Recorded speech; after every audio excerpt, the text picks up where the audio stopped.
What's going on? Peace and blessings to you all. Good morning. Peace and blessings to you all. Happy Thursday. Happy Friday Eve. Jency, I got you, beloved. I got you. I got you. I got you. Good morning to you all. I got you, Tracy. Once I get on the other side of this live, I got you. Good morning to you all. Good morning to you all. Peace and blessings to you all.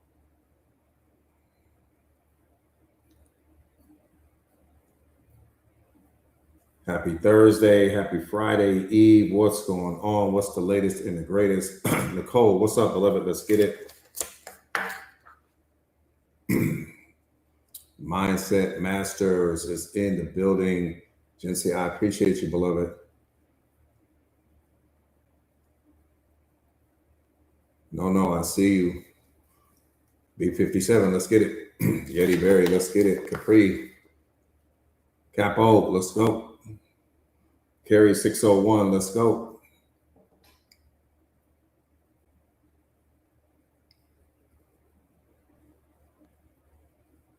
Where I see you. Good morning to you all again.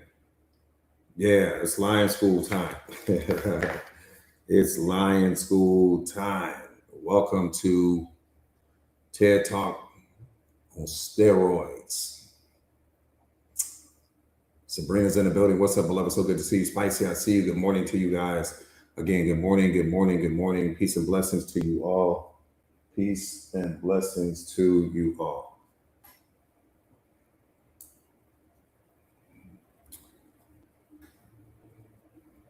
My tea therapy, what's going on? Good morning to you. Moni Records. Kaz is in the building. What's up, Kaz? Miss Tia, what's up, beloved? So good to see you. Good morning to you all. Again, be where your feet are. You guys already know. Be where your feet are. Empty your cup. You're going to have to empty your cup for this conversation today. Empty your cup, please. And what's up, beloved? That means leave your problems outside of the live stream. Leave yesterday's version of you outside of the live stream. Leave your expectations outside of the live stream and just keep your mind open, right? Keep your mind completely open. There's nothing wrong with this moment. Whatever you bring to the moment is going to create your problems. But this moment didn't come with problems. Problems are what we bring to the moment. So just keep your mind locked in. Problems are what we bring to the moment. The moment doesn't create your problems. You bring your programming to the moment, and that produces your problems. And once you start to understand and how to master your mindset, it's game over. Type me in the comments if this is your very first time on a live stream with me. Let me do a quick intro, and then we're going to get into this live. We got a lot of ground to cover today. Sefe, what's up, beloved? So good to see you. Lily, I see you. Lynn's in the building. Let's go. Take care of the number one asset. Take care of the number one asset. Take care of the number one asset. You are the number one asset. You. Everything else is second. What's up, Tara? So good to see you. Got my Tara in the building. Rocco's in the building. Take care of the number one asset. Take care of the number one asset. You don't have excuses when it comes to why you are not taking care of you. There's not an excuse on the planet you give me. Not one. The sober mindset, I see you. Take care of the number one asset. The reason why most of us don't get the blessings and the things that we pray for, because God is looking at you and he's saying, you don't take care of the first asset I gave you. Why would I bless you with more when you're not taking care of the first thing? You are the first thing. Everything else is secondary. But somehow, some way, we've allowed society to trick us into believing that other things come first. You think your kids come first. You think the job comes first. You think your relationship comes first. Your friends come first. Your family comes first. And then you come after that. You got the game twisted. You got the whole game twisted because the last time I checked, you either created, attracted, or manifested everything in your life currently. So how can you possibly come second to what you create, attract, or manifest? Just make it make sense. You come first because the only thing in your life is you. There is nothing else in your life. There's nothing else in your life. And I mean that literally and figuratively speaking. Tell me one thing. Let me see what your awareness is. Tell me one thing that's in your life. Let me just see what your level of awareness is. Let me just let you pull yourself out into the river real quick.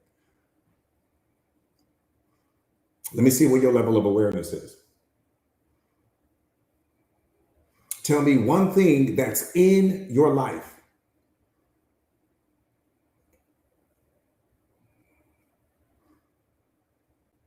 Lynetta, what's up, beloved?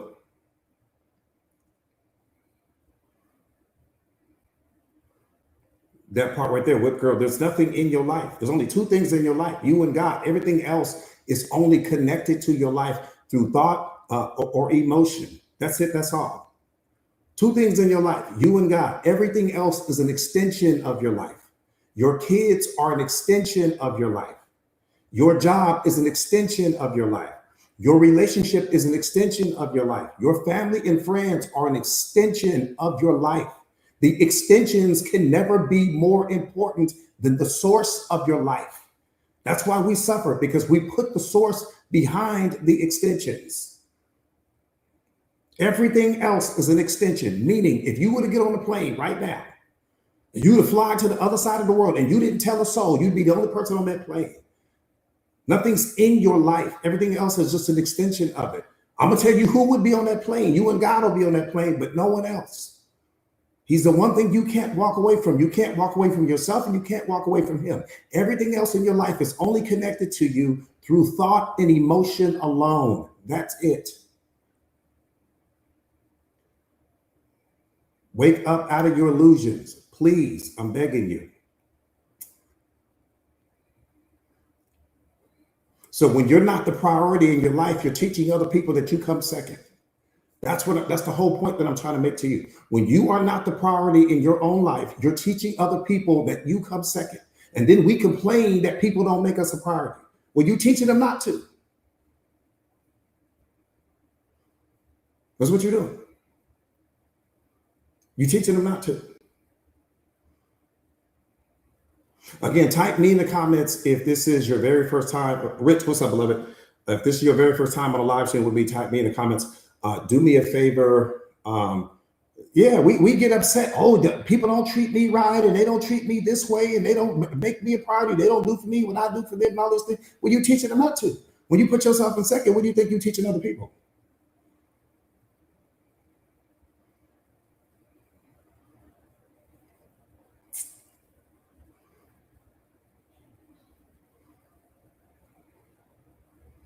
Georgiana, what's up, beloved? Brock's in the building. What's up, Brock? So good to see you, beloved. Do me a favor, and I'm just telling you what's real, man. You are the priority in your life. This life is all about you, beloved. I don't care what you choose to add to it, because the world program and conditions you to start adding a bunch of things to your life. The priority in your life is YOU. And oh, how powerful you would be had you turned every should into a must. Oh, how powerful you would be if you knew how to master your attention. Oh, how powerful you would be if you knew how to turn make sure that every choice and decision would align. How powerful you would be right now if you would take the time to master yourself. How powerful you would be.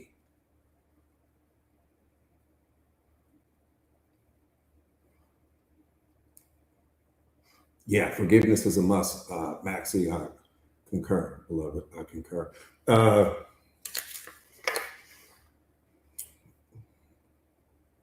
Again, do me a favor real quick, you guys, and share the live or repost the live to your stories, please, if you haven't already done so. For anyone that's new to the platform, welcome. My name is Jordan Williams. I am a certified life coach. I specialize in self-awareness, self-mastery, relationship mastery, 5D consciousness, emotional intelligence. I specialize in helping my students and clients all over the world to become the greatest, strongest, and most powerful version of themselves. I am also the best-selling author of this book, The Secret of Awareness. How powerful are you ready to be? If you don't have this book in your library, if this book is not sitting on some shelf in your house right now, you are tripping. That's number one.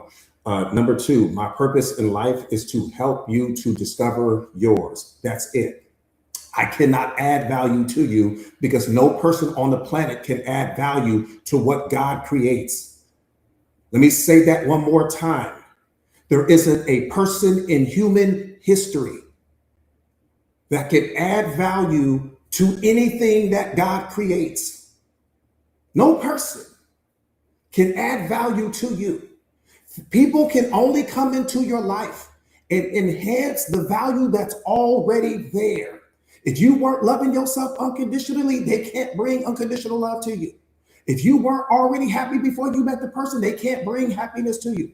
If you didn't have joy and peace in your life before you met the person, they can't bring that to you. People can only enhance what's already there.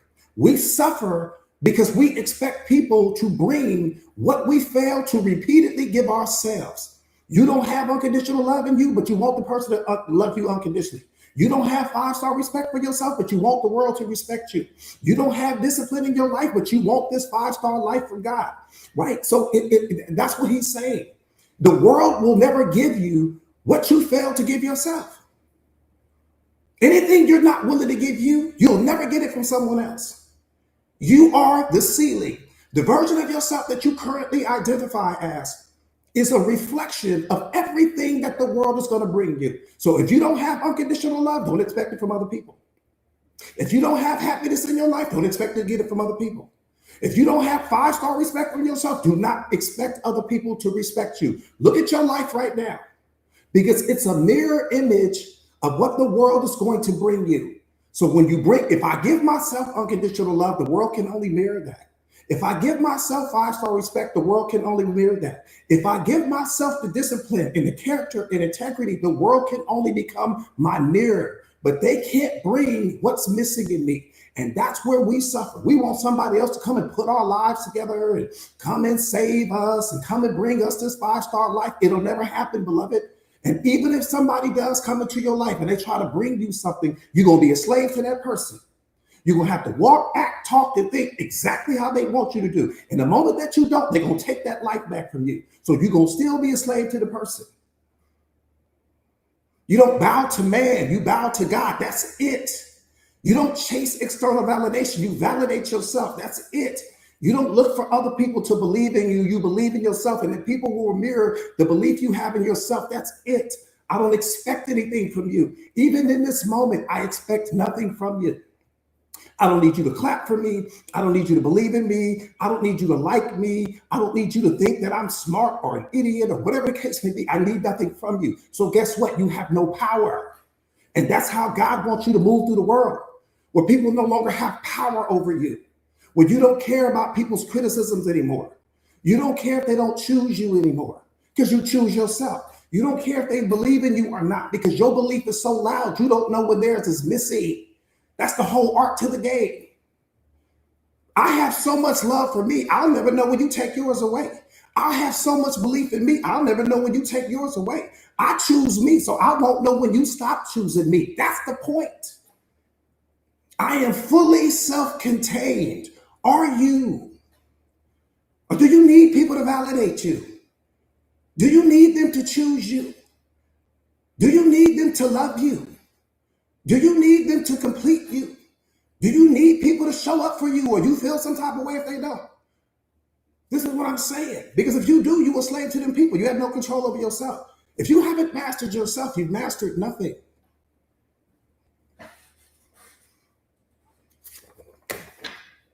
That's breakfast. Wait until you see lunch.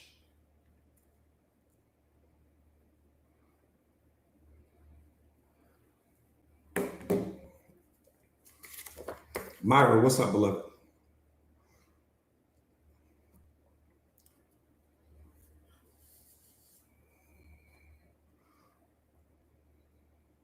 Yeah, B57. We got to eat, beloved. We got to eat. Come on, Coach Rich. Deshaun, I see, beloved. No, that's okay, Nicole. That's okay, beloved. We all did. I'd be sitting here lying to you if I tell you I didn't. My validation used to come from everything outside of me. I didn't know my value. I'm just going to tell you that right now. I didn't know my value. The name of the book, I don't know if you're referring to the book or not, beloved, but the name of the book is The Secret of Awareness. Take a screenshot of it right now. The Secret of Awareness. How powerful are you ready to be? How powerful are you ready to be? How powerful are you ready to be? Get in that raft mentality. I'm telling you now, Rocco, I appreciate you, beloved. Get in the raft mentality. Some of you guys, that's why you suffering right now, because you ain't in that raft mentality. You better get in that raft mentality. What's the raft mentality, Coach? Let me tell you what it is. I want you to picture in your mind's eye that you are stranded out in the middle of the ocean right now. You got one outfit on. You don't have any fresh water. You don't have any food, and you surrounded by water everywhere you look. You've been out here for days. You don't know which direction to go to get to land. You can't see land anywhere. Let me tell you what you won't be thinking about. What you won't be thinking about in that moment is your social media profile. What you won't be thinking about is your trauma. What you won't be thinking about is who walked out of your life. What you won't be thinking about is what's missing from your life. The only thing that's going to dominate your mind is, how do I get some water? How do I get some food? And how do I get to land? Land being the metaphor for the life that you want. When you wake up in the morning, you have to be in that raft mentality. You can't be focused on what's missing from your life and focused on who walked out of your life and focused on who didn't choose you and who's not believing in you and who's not thinking. Man, you ain't got time for that. Man, you better get in that raft. And that's what God is saying. Let me tell you why you're suffering. Because you got too much damn convenience around you. I will tell you right now, you got social media pulling on you, the kids pulling on you, your significant other pulling on you, your friends and family pulling on you. You ain't in no hurry. You got YouTube waiting on you. You got Instagram waiting on you. You drowning in information. You drowning in knowledge, but you starving for wisdom. You're starving for self-awareness, starving for self-mastery, starving to understand consciousness. So you're surrounded by too much. It's crippling you because it's knocked all of the urgency out of you. See, if you were in that raft for real, oh, there'd be urgency all on you. You wouldn't be thinking about what's wrong. You wouldn't be thinking about who hurt you. You wouldn't be thinking about your pain. You wouldn't have time. You got sharks swimming all around that raft. They waiting for something to go wrong. Let me tell you what happens. Let me tell you what happens. Every time you tolerate disrespect, you poke a hole in the raft. Every time you show up small to your own life, you poke a hole in the raft. Every time you don't speak your truth, you poke a hole in the raft. Every time you walk on eggshells to make someone else feel more comfortable, you poke a hole in the raft. Stop poking holes in the raft called your life and then wondering why you're not powerful. Stop poking holes in the raft called your life and then wondering why people are disrespecting you and that you don't have the life that you want. You poking too many holes in it. Every time you procrastinate, you poke a hole in the raft. Every time you make excuses, you poke a hole in the raft. Every time you don't get up off that couch and go to the gym like you need to versus binge watching Netflix all day or scrolling on the phone, watching somebody else live their life on social media, you poke holes in the raft. And then we sit here, pray to God to bring us more. He's like, man, I ain't going to bring you more. You're going to let everything sink with you in that raft. Some of you guys are in that raft right now. You're sinking. Not because the raft couldn't hold you, but because the person that you currently identify as can't hold you anymore. That person can't take you any further than you already are. You keep waking up to a version of yourself that can't create the life that you want for yourself. Stop poking holes in the raft, man. I'm telling you, you show up small in your own life, you poke a hole in the raft. You don't speak your truth, you poke a hole in the raft. You tolerate disrespect, you poke a hole in the raft. You stay in relationships past the expiration date, you poking holes in the raft, man. You're crushing yourself. You don't have a growth mindset. You don't have an obsession to be something greater than you are in this moment. You are poking holes in the raft called you. You ain't gonna make it to land. You ain't gonna make it. See, if when I wake up in the morning, I don't focus on what I accomplished yesterday. I put myself right back in that raft. When I go to the gym, I get a little bit closer to land. When I study self-awareness, I get a little bit closer to land. When I work on myself, I get a little bit closer to land. When I make sure that I monitor the people that have access to me, I get a little bit closer to land. When I'm having a conversation with God, I get a little bit closer to land. I'm always on my way to land. I don't have time to focus on what's behind me because I'm not going in that direction. Stop focusing on the rear view mirror called your life. You don't go in reverse. Cars go in reverse, not people. You got to keep moving forward, man. This life that you have belongs to you. See, here's the thing. Everything you want right now is already available to you. That dream life that you want, it's available to you right now. That house that you want, it's available to you right now. When you decide you want to become a billionaire, they don't have to go print the money. The money is here already. Everything is waiting for you to walk away from what no longer serves you, to walk away from what no longer adds value to you, your procrastination, your excuses, tolerating disrespect, showing up small, your lack of discipline, not having a growth mindset, won't work on your wounds, won't work on your pain. That's the problem. That's the problem. Nothing in life is hard. Hard doesn't exist in reality, beloved. It only exists in your mind. Hard is the excuse that you write yourself to remain the same. So you're going to remain the same because you just put a ceiling on yourself. The moment that you said it's hard, your brain believed it. And it's going to support you with all of the evidence that you need to believe what you just said. See, you create these self-fulfilling prophecies every time you say something is hard or difficult. No, hard is just the excuse that you write yourself to remain the same. Wake up out of your illusions.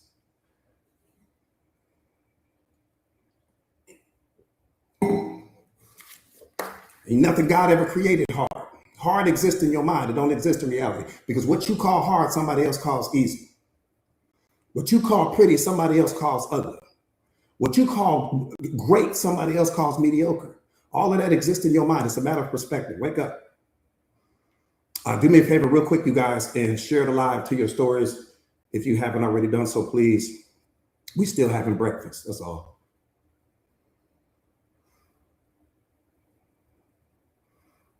Yeah, we still having breakfast. Period.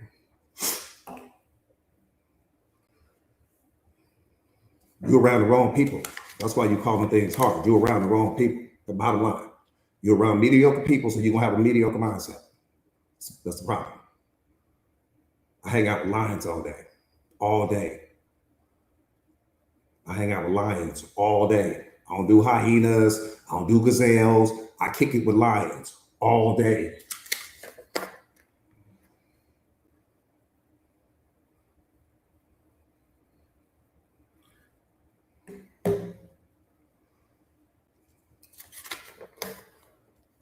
Roger, what's up, beloved? Honey, man, I see.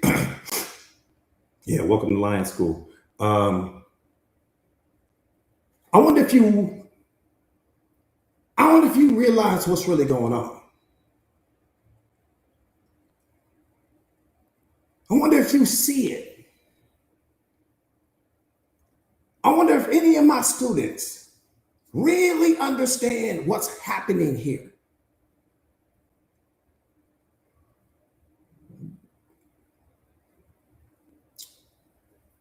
Listen,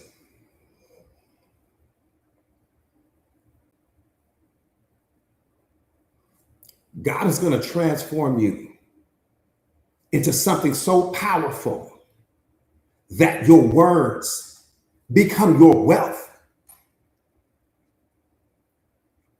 He's going to transform you if you would just get out of your way. If you would just get out the way, because the obstacle in your life is called YOU. It's not your kids. It's not that toxic relationship that you keep showing up to every day. It's not that job that can no longer fulfill you. It's not what your parents did or did not do. God is going to transform you into something so powerful that your words alone become your wealth. That's how he works. And the last time I checked, you'll never run out of words. So you'll never run out of money. Let me qualify that just in case you're struggling with it. Why are we still talking about Jesus 2,000 years later? We're not talking about him because he was riding around in Rolls Royces. We're not talking about him because he had some mega church. We're not talking about him because he wrote these books, powerful books, and all of these other things like that. He didn't even write a book. We're talking about him because of what he said. What came out of his mouth is what has him dominating in written space in your mind right now. And that's what God is saying. He's going to transform you into something so powerful. The speaker is the most powerful person on the planet because the speaker can move nations. The person that created your cell phone can't move nations. The person that created Tesla can't move nations. The person that owns TikTok can't move a nation. Your words can. Your truth can. Because when you speak divine intelligence, when you speak from divine wisdom, it has the power to unlock every person you speak to. This is why you have to speak your truth. This is why you have to meet the moment with your authenticity, not who you pretend to be.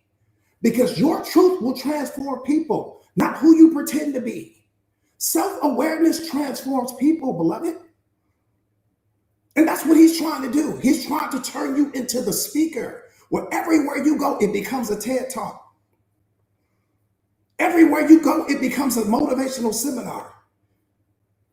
People are inspired by speakers. Yeah, it's great that you can create some gadget, but that's not going to stop my pain. It's not going to heal my wounds. It's not going to heal my trauma. So what's the goal? You got to get on the other side of your wound. You got to turn your wounds into wisdom. Turn your pain into power. Stand on your story, not in it.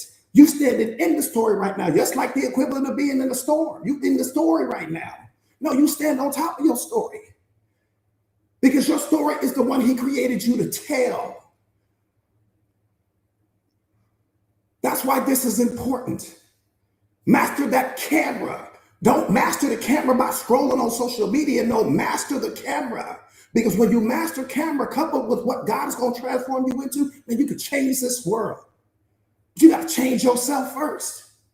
And you ain't going to change this world as long as you keep chasing people and you chasing validation and you chasing likes and shares on social media. You chasing the wrong things. Nobody's going to remember those things 10 years from now. No one will care about how your video going viral 5 years from now. No one will care.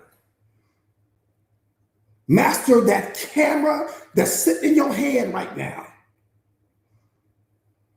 See, because when you become as comfortable on camera as you are off camera, coupled with the awareness, coupled with the emotional intelligence, and you standing on the other side of your pain, the other side of your trauma, the other side of your wounds, they ain't gonna be able to touch you. They won't be able to touch you. I don't care where you sit me down, any country, any city, I'm moving the crowd. Guaranteed, put me in any park, I'm moving the crowd. That's what I'm saying. Now you got two options here.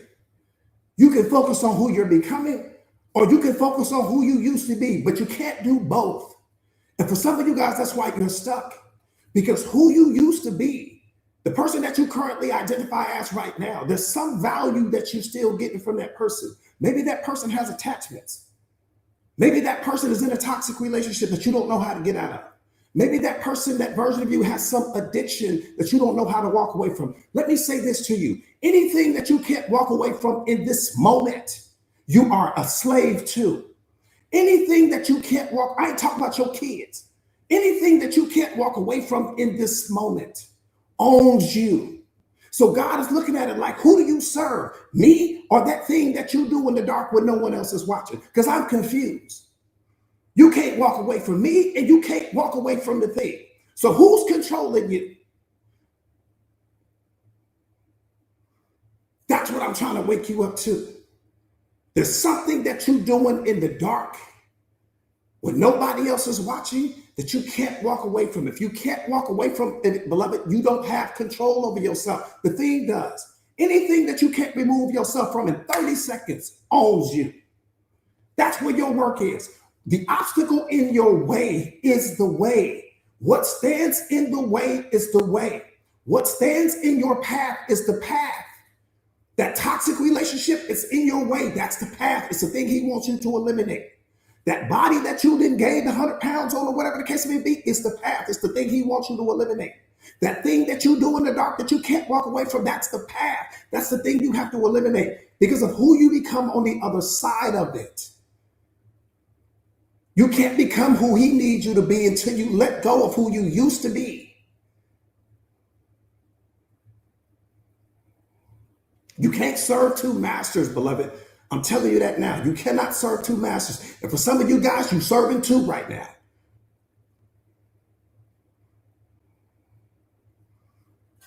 What stands in your way is the way. What's in your way right now?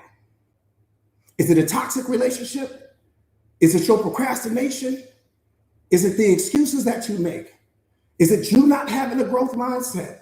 Some friend that you need to let go of? Some attachment that you need to let go of? Something that you're clinging to, even if the thing that you're clinging to is just some previous experience that you no longer have access to. See, we're always suffering, but we're not suffering from the moment. We're suffering from experiences that we no longer have access to. We're suffering because of people that we no longer have access to. And so a previous moment starts to contaminate the present moment. And that's why we suffer.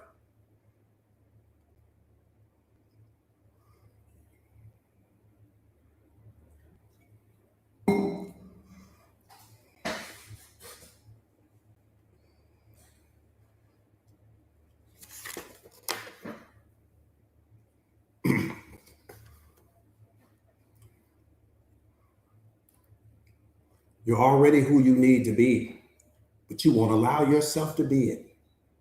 You are already who you need to be, but you won't allow yourself to be it, beloved. You are consciousness personified. You are awareness personified.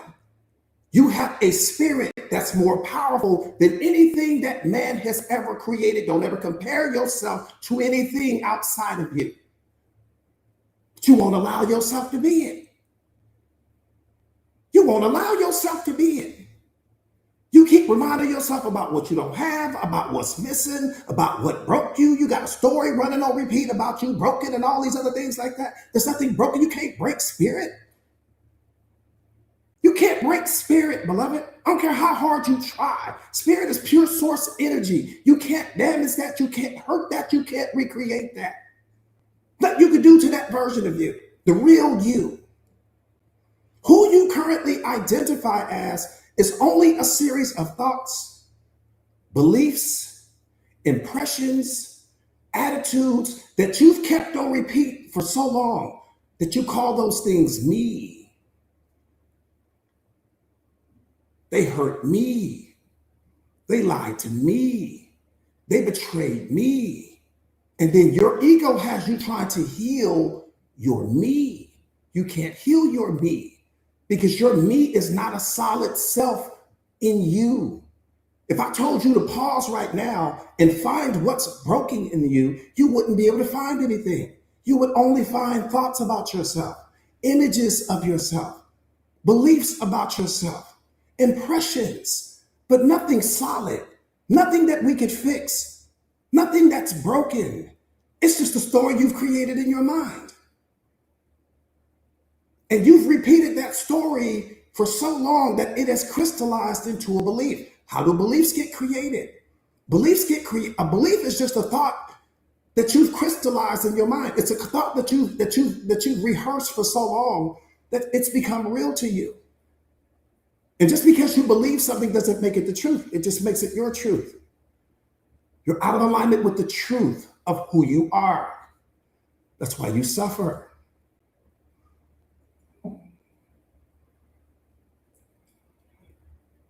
You're trying to heal a thought. The thought doesn't need to be healed. It needs to be released. You're trying to heal a thought. The thought does not need to be healed. It needs to be released. All of your suffering is coming from what you don't understand.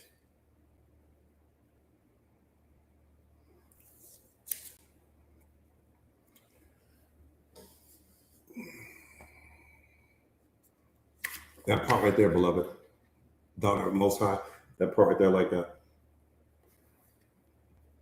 Through awareness, beloved, you release it through awareness. Awareness is the answer to every question that you have, and that's yeah.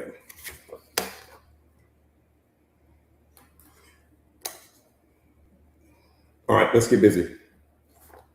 So I've been getting hit up a lot about people that are trying to step into their purpose. How many of you guys that's new in this platform? Maybe this is the very first time you're seeing me, second time seeing me, third time seeing me. How many of you guys are trying to discover your purpose? Type me in the comments. If you don't currently know your purpose, type me. Because that's what this is. This is part of what this is about. We're going to talk about a lot of things today, but that's part of what it's about today.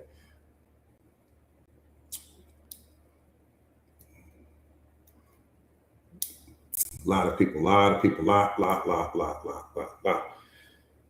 Awesome. Again, do me a favor real quick. If you are not currently signed up for my free thought of the day, type no in the comments. If you are not currently signed up for my free thought of the day. Rocco, you're so on point, beloved. You're so on point. So on point. So on point. If you're not currently signed up for my free thought of the day, please type no in the comments, please. Becky, what's up, beloved? I see you. All right, real quick. Let me get you guys signed up real quick, and then boom, we get to jump in this Ferrari and we get ready to take off. The free thought of the day is something that you do not want to miss. You do not. What's the purpose of the free thought of the day? Wake up inspired every single day. Bottom line, wake up inspired every single day. That's number one. Number two, wake up with purpose, right? Because you got to be ahead of your pain. You can't be behind it. You have to be ahead of it. So you have to wake up with purpose every day. Number three, you want to wake up to something every single day that's specifically designed to unlock your inner greatness, right? That's what the whole free thought of the day is all about. So I want you guys to copy and paste that link that Tara has pinned to the screen. Again, copy and paste that link. I'm going to put you in that Ferrari mindset. I'm going to put you in that raft mindset. I'm going to put you in that mindset where you don't have time to focus on your pain, because we're going to heal all of that.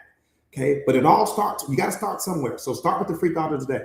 Again, copy and paste that link, put it inside your browser. Rocco, Alina, I appreciate you, beloved. Copy and paste that link, put it inside your browser. Get signed up right now. Focus on you right now until the focus is you. It's going to take you a couple seconds. Get signed up right now, and then you'll be ready to go. Yeah, whip girl. Yeah, whip girl. I completely agree with you, beloved. I completely agree with you. Again, copy and paste that link, put it inside your browser. It'll take you to get signed up for the free thought of the day. And you guys will be ready to go. Get signed up right now. Okay, what's up, beloved? So good to see you. So good to see you. Yeah, that free thought of the day is a game changer. Flat out. It's just a game changer. It's a game changer. You're going to tell me that. It's a game changer. And it's free, so you can't be free. Again, copy and paste that link, put it inside your browser. Let's go. The name of the book, take a screenshot of it. The name of the book is The Secret of Awareness. You can get it. You can go to my link in bio and you can get it there, or you can go to Barnes & Noble and you can get it through Barnes & Noble. It's completely up to you, right? Secret of Awareness. How powerful are you ready to be? How powerful are you ready to be? Can anyone tell me why that 3 is there? Why is that 3 in my book? Everything I do with the highest level of intentionality. What's that 3 symbolize? My students better know. This 3 symbolizes what? Okay, because I ain't gonna play with me.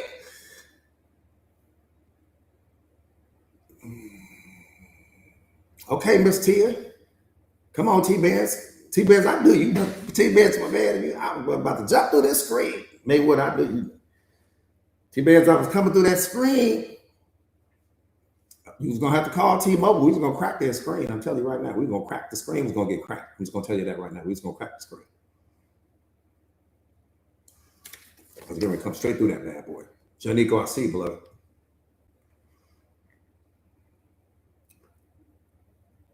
Come on, Brock. Everything in your life is a third thing. Everything in your life currently is a third thing. All of it. From the kids on down. Everything is a third thing. Once you really understand that, Tanashi, what's up, beloved? Once you really understand that, it's game over. You know, everything in your life is a third thing. But then all of it, that part right there, beloved, all of it, nothing can come before the one and the one. Nothing can come before that. Nothing can come before that. Nothing.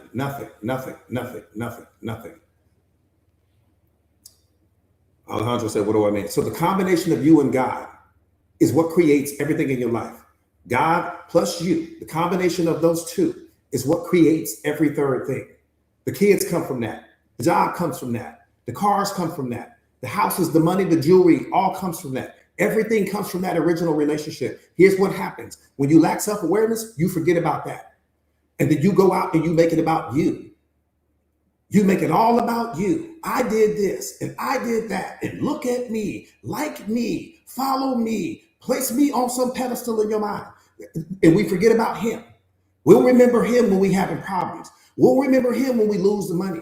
We'll remember him when people walk out of our lives. We'll remember him when we lose people. We go to him when we lose things or when things are going wrong and all these other things like that. We forget about the original relationship that created everything. Nothing can be above that relationship, but that's exactly what we do. We fall in love with a person, we forget about him. We go and get this job or get this money, we forget about him. We go out and do this and that, we forget about him. And I know that because I was the number one, I was the poster child for that. I thought it was all about me. I thought I was creating everything. This was before I started my awareness journey. This is before, and guess what? He took it all away. He said, I'm gonna make you remember me. I'm gonna just remove it all. You'll remember me then. And that's exactly what he did. Removed all of it.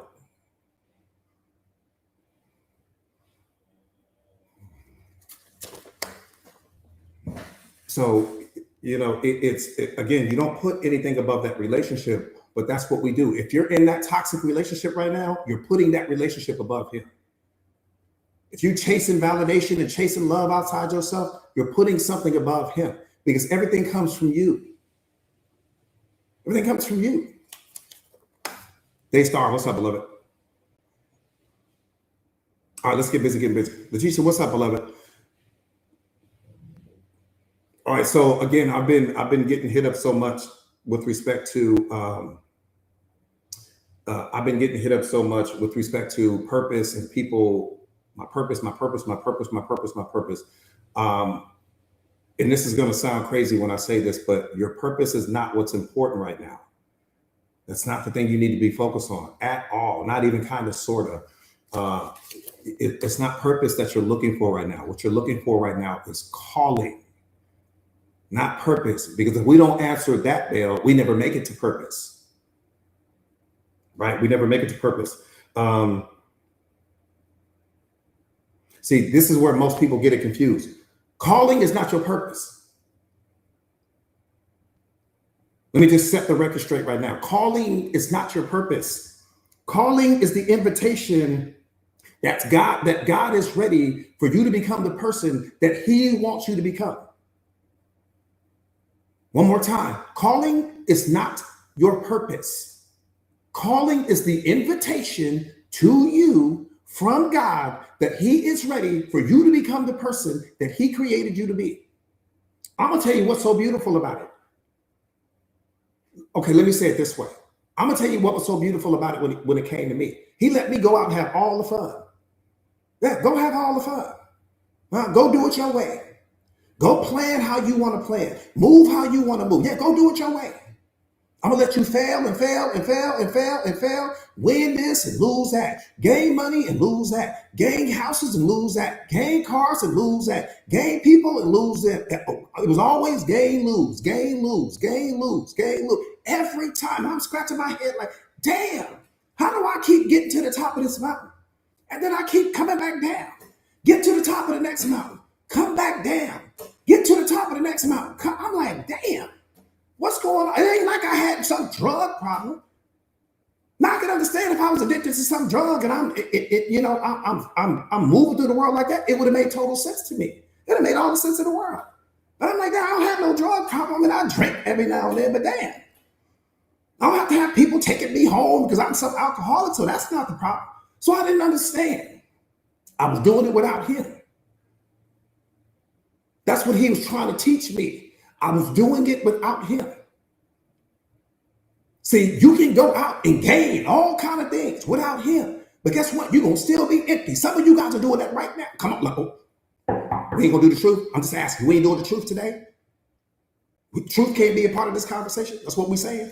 Think about what I'm saying. Some of you guys, you went out and you got the job. You got that job that you wanted, but you still feel empty. Sit here and tell me I'm lying. You got that job that you want, but you still don't feel fulfilled. You got the relationship that you want, but you still don't feel fulfilled. You got the kids, but you still don't feel fulfilled.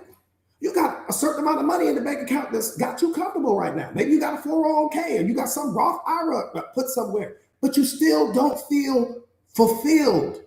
That's how you know when you're doing things without him, because you can go out and acquire things, but it's empty calories. It doesn't do anything for you spiritually.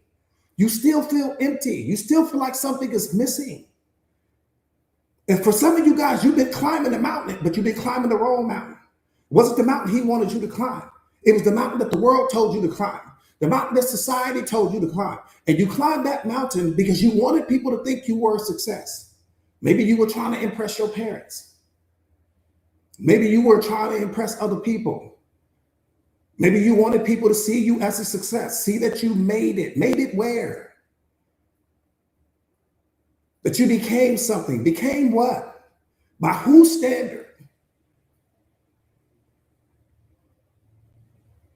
So when you say that you made it, where'd you make it to? If you still feel empty internally, if you still got depression, but you got the life, you still got depression, but you got the house, you still battling anxiety and fear, but you got the job. So what'd you make? What'd you get from that? See, when you do it with God, all of that, there is none of that. You're going to be fulfilled. You're going to have already healed your trauma, already healed your pain, already healed the story. You're going to understand everything. So there is none of those things. So everything that you acquire now, you feel fulfilled. You're waking up happy because your purpose is going to give you energy. When you're out of alignment with your purpose, it takes your energy away. That job is draining you. That relationship is draining you. Those friendships you got to recover from. This is what I'm saying. I know because I've been you before, so I can speak with the highest detail right now. I appreciate the gifts, beloved.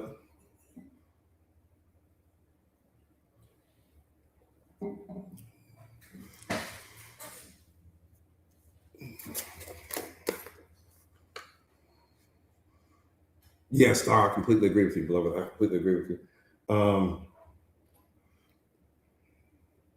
See, calling is the summons from God that it's time for you to fulfill your purpose. Juliet, what's up, beloved? I said, calling is the summons from God that it is time for you to fulfill your purpose. See, but most people never answer the call because they're too attached to who they used to be. So they don't want to answer the call because answering the call would mean that they have to walk away from who they've always been. And there's something that person is doing in the dark when nobody else is watching that they don't want to let go of because they are slave to the thing. It's not always that the person doesn't want to answer their call. Sometimes that thing that they are addicted to has so much power over them that they can't set it down. Can't set it down. There's somebody on this live stream right now that there's something that you can't walk away from. So you're not in control of yourself. The thing is, that can be some addiction. That can be adult content. That can be some gambling thing. That can be you drinking, something you smoke. If you can't walk away from it, you are a slave to it. If you can't walk away from it, it owns you. So my question to you is, which master are you serving? Who are you serving? The thing or God, because you can't say him and you can't walk away from the thing. So we ain't gonna tell that lie. So which master are you serving? Ain't no way you gonna say God, but you got something in your life that you can't walk away from. So you ain't serving him. So we don't cap on this platform. That's the problem. People don't hit you with enough truth.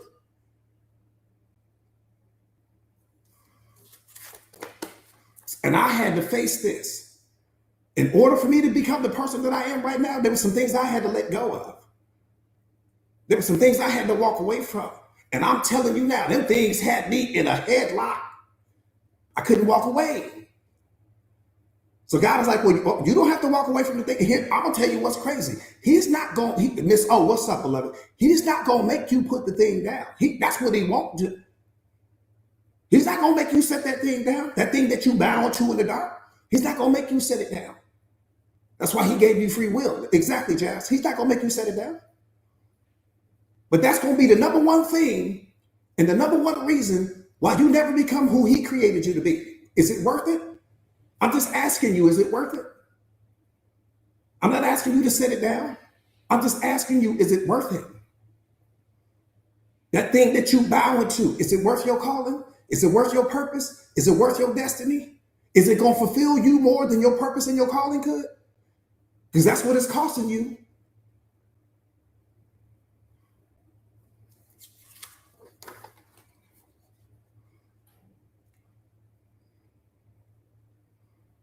See, again, most people never answer the call because they're too attached to who they've been. See, self-awareness, self-mastery, emotional intelligence, and discipline are the bridges that you need to step into your purpose. How do I get to my purpose, coach? Self-awareness, self-mastery, emotional intelligence, consistency, character, integrity. That's how you get there. Those are the bridges. And guess what? You in possession of all of them right now. You ain't missing not one of them right now. The billion-dollar question is, will you implement them? Will you activate them? Or will you keep hanging on to who you've always been? Because of something you can't walk away from in the dark. That's what I need you. That's what you need to be going to war with today. That's the thing that needs to dominate the front of your mind today. Because you can't become who you want to be and who you used to be at the same time. They'll never share the same stage. And for some of you guys, that's what you're doing. You got 1 foot in who you used to be and 1 foot in who you're trying to become. And you oscillating between the two. It's not going to work like that.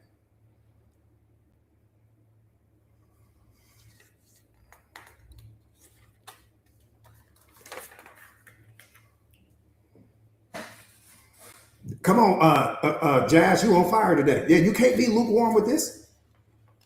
You cannot be lukewarm with this. And I'm going to tell you right now, the version of you that God's getting ready to transform you into is going to run circles around who you are right now. If you only understood the level of strength and power and focus and discipline and persistence that you're going to have, man, can't nobody touch you. You ain't going to be afraid to lose nothing. You're going to always speak your truth. Disrespect will bow to you. Fear will bow to you. Anxiety will bow to you. These things, because nothing is bigger than you. There's nothing in this moment that's bigger than you. The thing that you can point to that's bigger than you. But when you lack self-awareness, your depression is bigger than you. The anxiety is bigger than you. The fear is bigger than you. They're bigger than you. Not because they really are, but because your mind makes them that way. But when you become who God created you to be, you like depression if you don't go sit down somewhere and get out of my face. Fear if you don't go sit down somewhere and get out of my face. Anxiety if you don't go have a seat somewhere. Your ego gonna be terrified to come to the front of the screen. Your ego will never want to walk in the front of your mind again without your permission. My ego like, coach, can I talk to you real quick? Before it used to dominate me. Now it's making appointments. Coach, you got time later on? Can I please talk to you? I'm telling you, Paulina, what's up, beloved? Miss O, I'm telling you, beloved, my ego used to whoop my behind.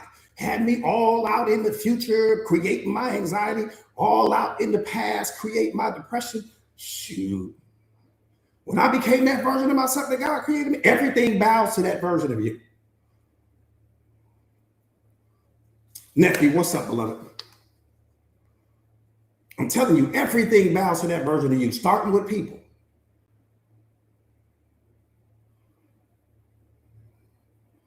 Starting with people, because every person that has access to you, that's in a relationship with you, is going to be terrified to let go of you, because they're going to understand, I don't do second.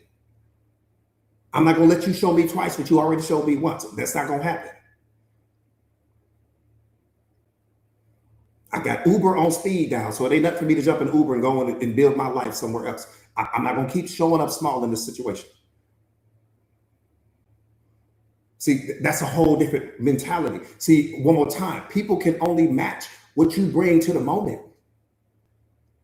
You bring greatness to the moment, they can only reflect that. You bring mediocrity to the moment, they can only reflect that. You can't bring mediocrity and expect people to reflect greatness. And that's exactly what we do. We come bring some mediocre version of ourselves to the moment, but you want everybody to treat you with greatness.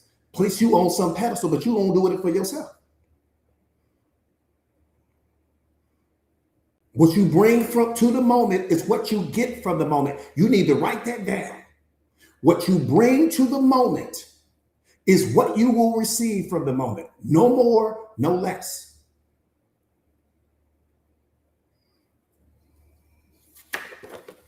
That part right there, Juliet, that part right there, beloved. Tori, you said you figured it out recently. I love it. Lynn, I just was thinking that, Lynn. I said, Dad, we need we need to make a t-shirt out of that, beloved. Jazz, what's up, beloved? Russell, I see you.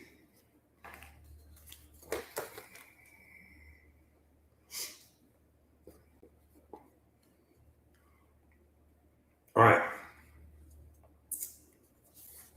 So your calling asks the question, what must I do in this season to express my purpose?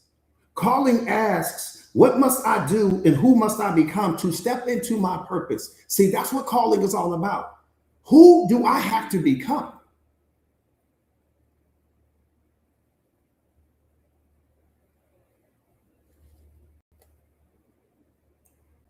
See, calling is functional. Purpose is foundational. Calling will interrupt all of your plans. Harley, you said you lost.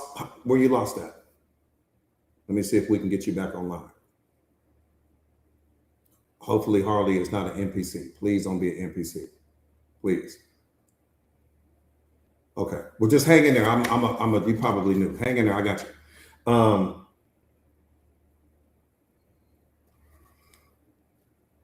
So calling comes with responsibility. Calling is not comfortable, right? Calling will interrupt your plan. Calling requires character, integrity, discipline, and consistency. Again, when you're stepping into your calling, okay, I don't make it to my purpose until I first master my calling. Purpose comes second, right? So I gotta become the person first. And when I bring the discipline, when I bring the integrity, when I bring the character, when I bring the consistency and the self-mastery and the emotional intelligence, because discipline is what lets God know that he can trust you, that you are ready for your purpose. Then your purpose will be revealed. But if you don't step into, and I'm gonna tell you what, he was so cold when he did this. He was so cold when he did this. Because you don't know how long you're going to have to step into your calling before he reveals your purpose to you.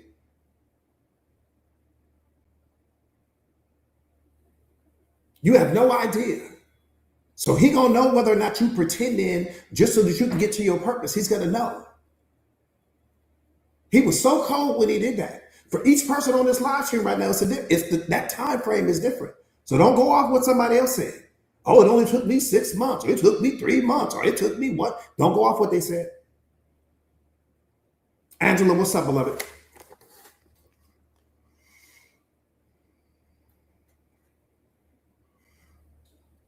Right? Don't go off what somebody else said. See, most people resist their calling because they don't want the responsibility.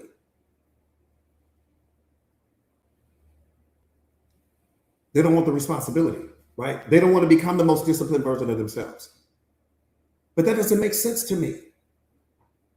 What do you mean you don't want to become the most disciplined version of yourself? That makes no sense.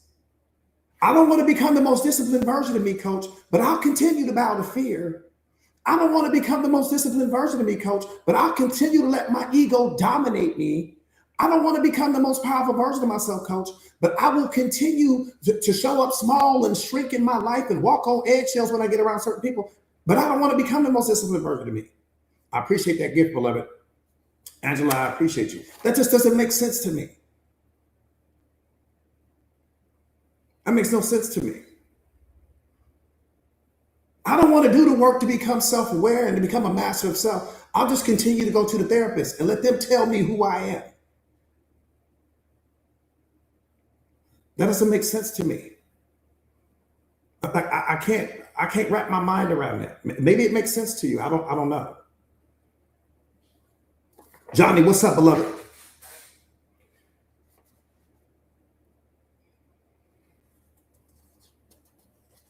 Now we finna get into it. Yeah, we can turn the heat up right now. Do me a favor real quick, you guys, and share or repost a live. Alana, what's up, beloved? So good to see you. Do me a favor and share or repost a live to your stories if you haven't already done so, please. We get ready to dive into it right now.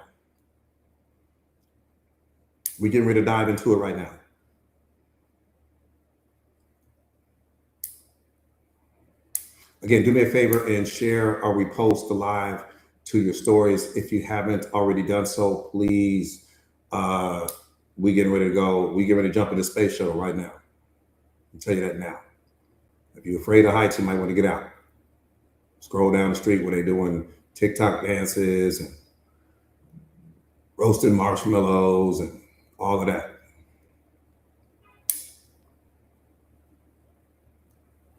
Capo, I see you, beloved.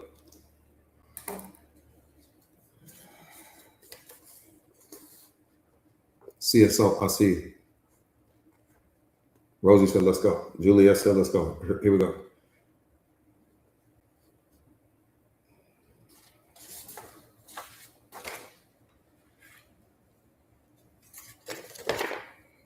We're going to talk power. We're going to talk lion to lion now. You ready to go lion to lion? Let me just remind you of something before we start this conversation. Let me just remind you of something. I'm the trainer. You're the prize fighter. That's all I am. I am the trainer. You are the prize fighter. It's my job to make you uncomfortable. It's my job to push you in that corner. It's my job to come at you with everything that I can. Because I'm doing it from a place of unconditional love, because I've been where you are. The world won't bring that love to you. So when people come at you in the world, it's because that's how they really feel. $1 billion question deserves a $1 billion answer. So here's the $1 billion question. Who are you when no one else is watching?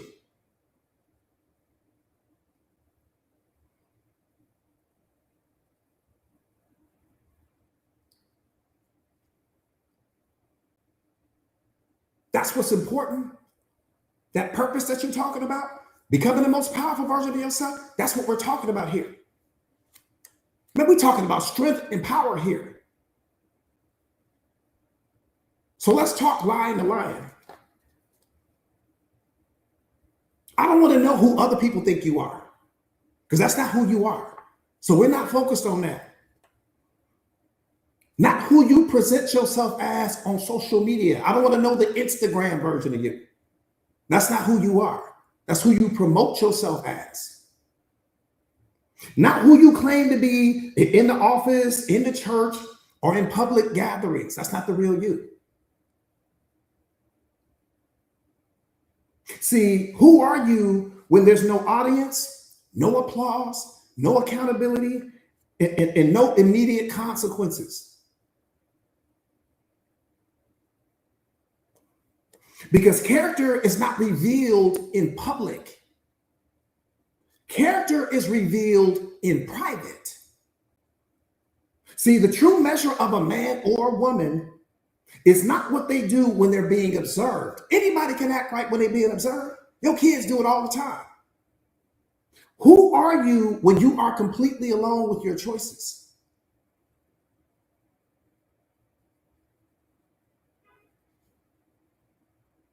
See, we live in a generation that celebrates exposure but ignores foundation. We apply charisma, talent, intellect, influence, and visibility. God has never been impressed by appearances.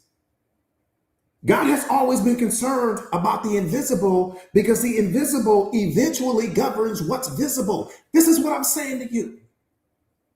This is why who you are when no one else is watching is the most important thing, because that's the real you. Angela, I appreciate you, beloved. Thank you for that. That's the real you. That's the real you. And here's the thing.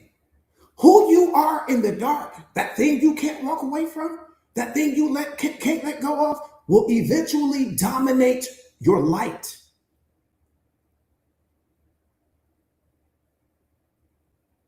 It's going to dominate your light.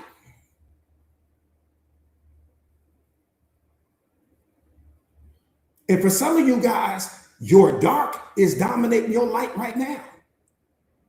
If you're not powerful in the dark, you'll never be powerful in the light.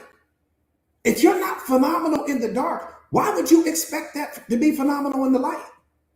And that's what God is saying. Don't transform who you are in the dark. Don't transform the Instagram version of you. Don't transform the TikTok version of you. That's not who he wants you to be. See, who I am when no one else is watching is the version of me that you see right now. I'm lethal in the dark. I'm going to tell you that right now. I wish I could bring who I am in the dark to this version of me on this live stream right now, because I'm 10 times more powerful in the dark than I'm trying to get my light to catch up to my dark, not the other way around. See, for most people, their dark is more powerful than their light. Dark meaning what you do when no one else is watching. That could be adult content. That could be you smoking and drinking. That could be you having some gambling addiction, something that you can't walk away from, something that's got a hold on you, something you are a slave to right now. If you can't walk away from it, you're a slave to it.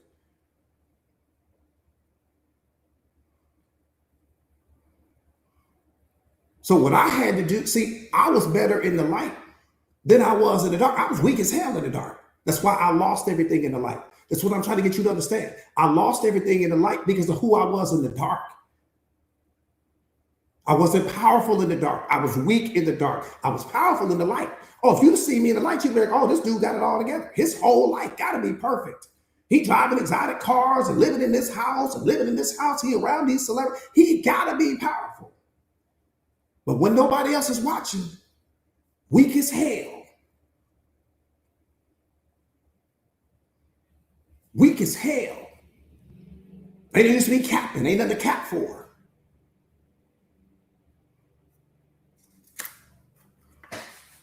Yeah, so that's the thing. See, so for most people, you got the light down. You powerful in the light. You got the promotion and the position at work, and you got the popularity. You got your little friends. You got all this little stuff. You got the whole world fooled. But when nobody else is watching, you transform into a lesser version of yourself. And what God is saying is, no, I need you to be equally as powerful in the dark, if not more, than who you are in the light. Because your private decisions will be exposed publicly. That one decision that you keep justifying in the dark is going to expose you in the light.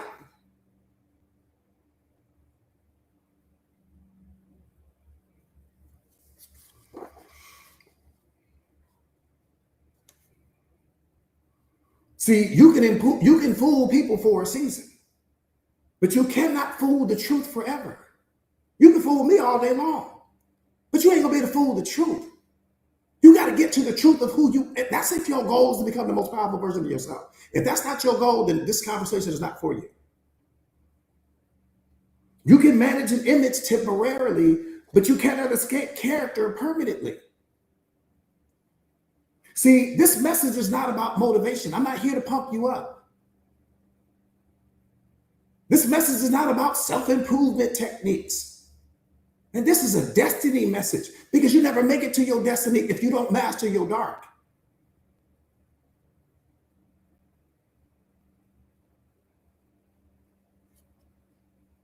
Because your future is not threatened by your enemies as much as it is threatened by your private decisions. That's what's a threat to your future. All of your private decisions, not your enemies, not your significant other, not the people that hate on you on social media, not your current circumstances. That's not the threat to you. The threat to you is your private decisions when no one else is watching. That's going to hurt you more than anything externally.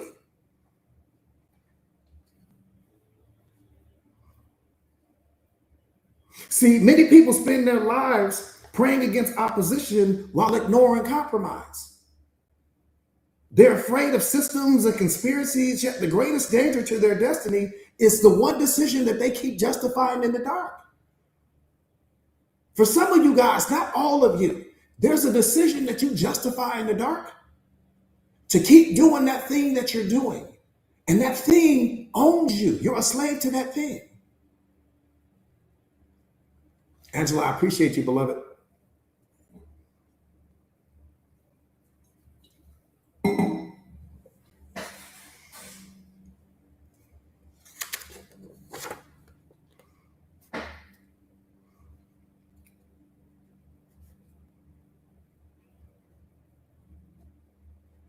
See, the tragedy of our time is that many people are successful publicly, but bankrupt privately.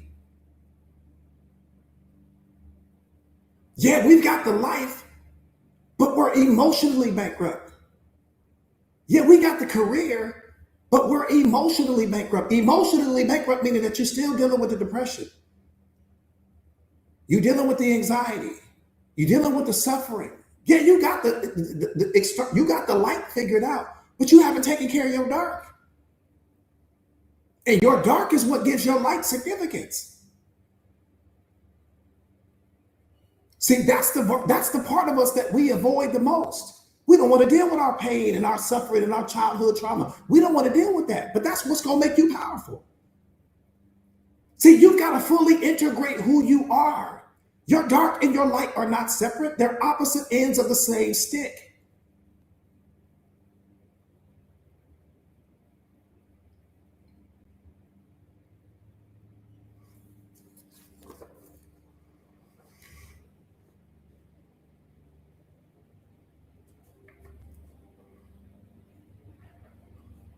See, most people have mastered the art of performance, right? But they've neglected the discipline of integrity. They know how to impress the crowds, but they have not learned how to govern themselves. And these are the very people that we rush to add into our lives. People that can't even govern themselves. If I can't govern me, what can I do for you?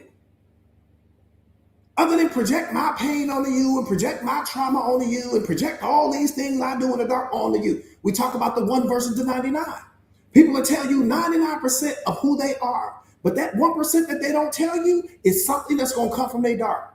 And whatever it is that's going to come from that dark is going to be the very thing that destroys the relationship. Every single time.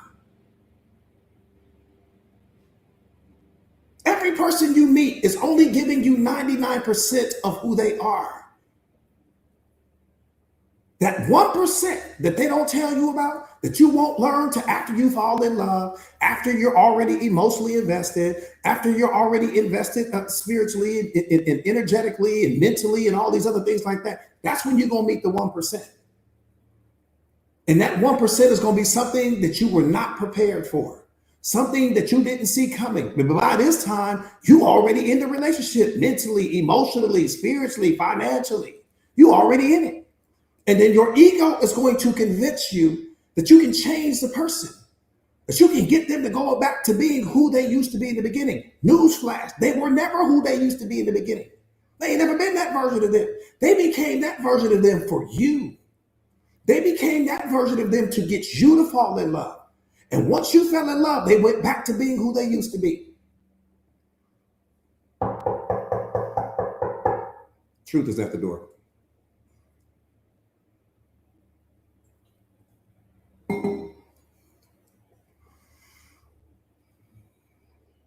Right now.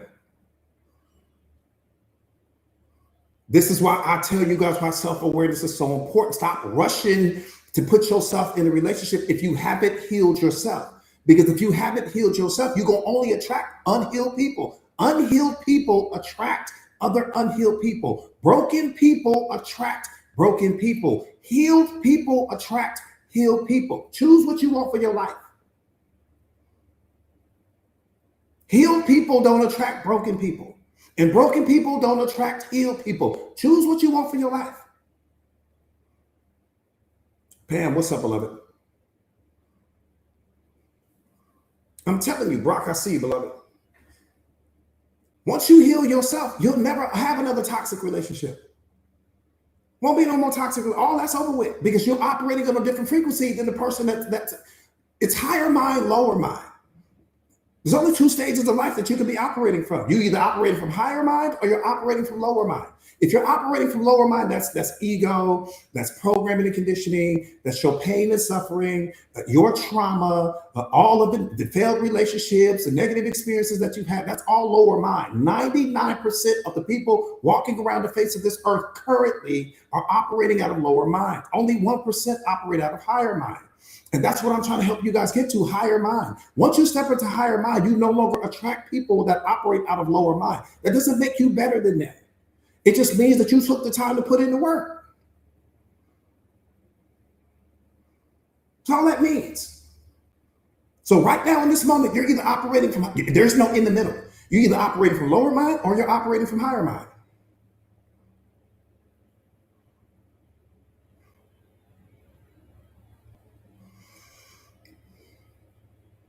Period.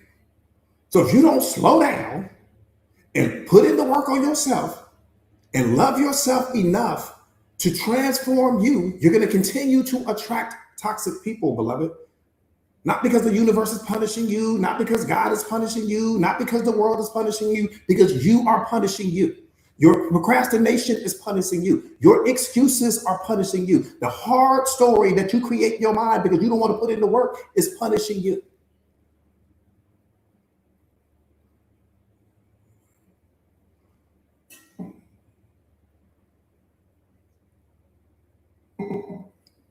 I had to put the work in on me. You can sit, let me give it to you in a way I know you can't miss it. You can sit me down in a room with the most beautiful toxic people in the world. And guess what? We're going to have a conversation and I'm going to leave. I don't want to know your name. I don't want to exchange numbers with you. I don't want to know where you're going next. I don't want to know anything about your life. I'm not interested because we're operating on two different frequencies. I've already done the work on me. I know that once we get past the honeymoon phase of the relationship, I'm going to meet your trauma. I'm going to meet your wounds. I'm going to have to be a motivational speaker for you. I'm going to have to pump you up. I'm going to have to help you fix yourself and put yourself back together. I don't want that assignment. Once you put the work in on yourself, you no longer want that assignment. You don't want to fix people because you understand you can't fix people. You're not trying to change people anymore because you've already understood you can't change anyone. So I'm not interested in anybody like that. I'm going to be nice. I'm going to be cordial. I'm going to be respectful, but I don't want to know you because with you comes trauma. With you comes all of the unhealed versions of you. With you comes your ego. With you comes your persona and the masks that you wear and who you pretend. I don't want none of that. I don't give a damn how pretty you are. I understand what comes with you. So when you put the work in on yourself, you're not impressed by people anymore. Get out of being impressed by people. Everybody you trying to meet and trying to add to your life is fighting a war right now that you don't know anything about. And they losing that war. They're going to hand it to you. I'm going to hand you a whole war that you can't even, you ain't winning the war you got in your own life. Now you inherited a whole nother person. New programming, new conditioning, whole nother ego. You ain't got control over your ego yet. Now you dealing with their ego too. That's too much. You ain't that pretty. God ain't made a person that pretty that's worth me dealing with all that again. I didn't put the work in on me. I didn't climb my mountain. Now I got to climb back down to the bottom of the mountain to meet you just because you cute. Hell no. See, and I'm gonna tell you, and I'm gonna tell you what else is coming. I'm gonna tell you what else is coming. This is why you know that this is how you know that the healed person, oh, that's the birth. Miss, oh, I'm telling you, the healed person is the most beautiful person to be in a relationship with. You don't need to be, you don't need boundaries, you don't need restrictions, you don't need all of these parameters you trying to put all around people. You don't need any of that. Because that person understands that the grass is never greener on the other side. The healed person understands that. That person that's still dealing with that trauma, still dealing with that pain, they don't know that yet. So once you start becoming that person's mirror and you start holding them accountable, you catching them in lies and all these other things like that, now they want out of the relationship with you. Not because you did something wrong, but because you become their mirror. Now they want out. And they're thinking that that new person is better than you. And the reason why they think that new person is better than you, because they assign different meaning to that person than the meaning they assign to you. When they assign meaning to you, accountability comes with it. You didn't caught them in lies. You can see through the person now. You see you see the holes in who they are now. And they can't hide that anymore from you. So they don't want anything to do with you anymore. Not because you're a bad person, but this new person over here doesn't know about their games, doesn't know about the BS, doesn't know about the lies, doesn't know about the cheating, doesn't know about the betrayal. So they assign a different meaning. See, people will always come back into your life after being disappointed by people they thought were better than you.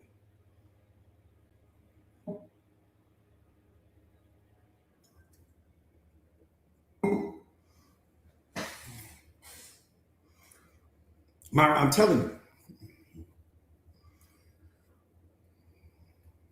you. So that's why the self-aware person, that's who you want to be in the relationship with, because that person like, oh, yeah, you might be cute today, but you ain't gonna be cute after that trauma show up. You ain't gonna be cute after that depression show up. You ain't gonna be cute after that anxiety show up, and everything you running from and everything you avoiding, all that cute gonna go away when your ego steps online. Nah, I'm cool. I'm happy with what I have.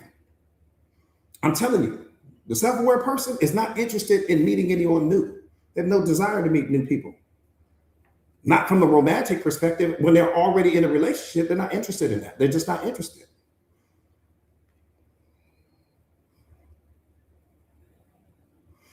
And the reason why they're not interested is because let me tell you why they're not interested. Because I become unconditional love.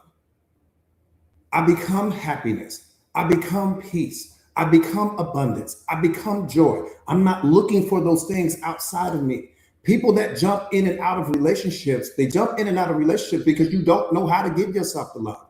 You don't know how to give yourself the happiness, the peace, the joy, the abundance. You don't know how to give it to yourself yet. So you're looking for those things outside of you, and you think every person can give you what only you can give yourself.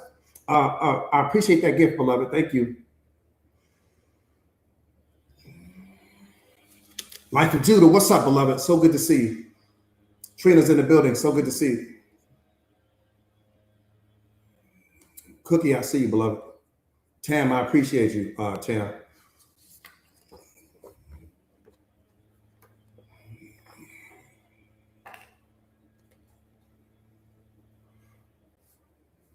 Where we go? Where we at?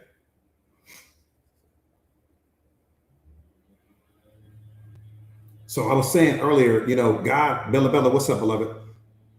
Lynn, I see, beloved. So God measures greatness by your consistency, not by scale. How consistent are you? I'm gonna tell you right now, the sexiest thing in the world is not muscles, not some banging body on some woman, not tattoos. The sexiest thing in the world is consistency. Nothing is sexier than consistency. And that's what God loves more than anything else. Discipline and consistency. That's what you want from your partner. That's what you want from your friends. That's what you want from the job. That's what you want from the world. You want consistency.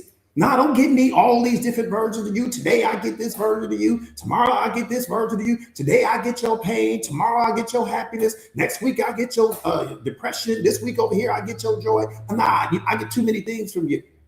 Some of you guys are in a situation like that right now, where this person, you don't know what you're going to get from the person. There's no consistency there. Some days you tell me the truth. The next day you lie to me. I don't know what to believe. Joanna, what's up, beloved? I'm telling you, that consistency, and I'm going to tell you right now, that's one of the most underrated things. Most people never talk about consistency. We don't really hear about consistency. That part right there, May, but it's so sexy and powerful as hell when you know exactly what you get from this person every single time. I appreciate that, beloved. I appreciate you, Vera. And that's why our relationship and our connection in the Mindset Masters community is so important, because you guys know what you're getting from me. You know exactly. I know what kind of energy Coach gonna bring. I know he gonna bring that. I know what he gonna bring. You know exactly. I built my whole business on that. Whole business model is built on consistency. I don't want you don't know what version of me you're gonna get today. No, you know exactly what you're gonna get. But your coach gonna bring that fire. You ain't finna cut no corners. He ain't rushing to get off the camera. You know, he ain't checking his watch every 5 minutes to see how much longer does he have to go. You know, it's consistency, man. You need that in your life. Nah, Ross, it's not easy, beloved. It's not easy. Consistency is not easy. But what happens is that when you see here, okay, let me say it this way. When you become the most powerful version of yourself, when you become who God created you to be, that part right there, Reese's Pieces, that part right there, beloved, fire and love. Coach gonna bring that fire and love. He gonna bring that fire and love. He gonna joke sometime. He gonna light us up sometime. It's all in the spirit of love. Why? Because he genuinely wants us to be who God created us to be. He gonna fight for me. Even in them days I don't fight for myself. He gonna fight for me. And that's what I'm gonna do. It might be just one of us on this live stream. When it's all said and done, it might be one person, me and one person on this live. And I'm gonna give them the same energy as if it's a room full of people. But my point is this. You know, that consistency is just start really. Okay, this is what I was trying to say. This is where I was going with that. When you become the version of yourself that God created you to be, it's not something that you have to work on. Like, consistency won't be something that you have to work on. Discipline won't be something that you have to work on. Let me tell you why. Because it's already built into that version of you. When you step into who he created you to be, it automatically comes with the discipline. The discipline built in. The character is built in. The integrity is built in. I promise you, I didn't work on any of those things. It was automatic. Once you surrender who you used to be and you step into that, I said surrender. See, for some of you guys, you haven't surrendered the old version of yourself yet, and that's why you can't experience the new, because you haven't your hands are still full of what's old. But my point is this: when you step into that version of yourself that God created you to be, the consistency is automatic. And I'm gonna tell you, before I became this version of myself, and I wasn't consistent. I didn't have no consistency, no discipline, no integrity. Showing up small, all of these other things like that. So once I made the shift to become this version of me, and I genuinely surrendered, not pretending, not 1 foot in, 1 foot out, all of that came with it.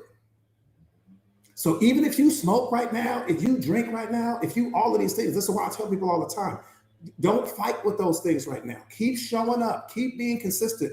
And as you start to scale in awareness and in consciousness, as you start to scale, a lot of those things are just going to fall off on their own. Kev, what's up, beloved?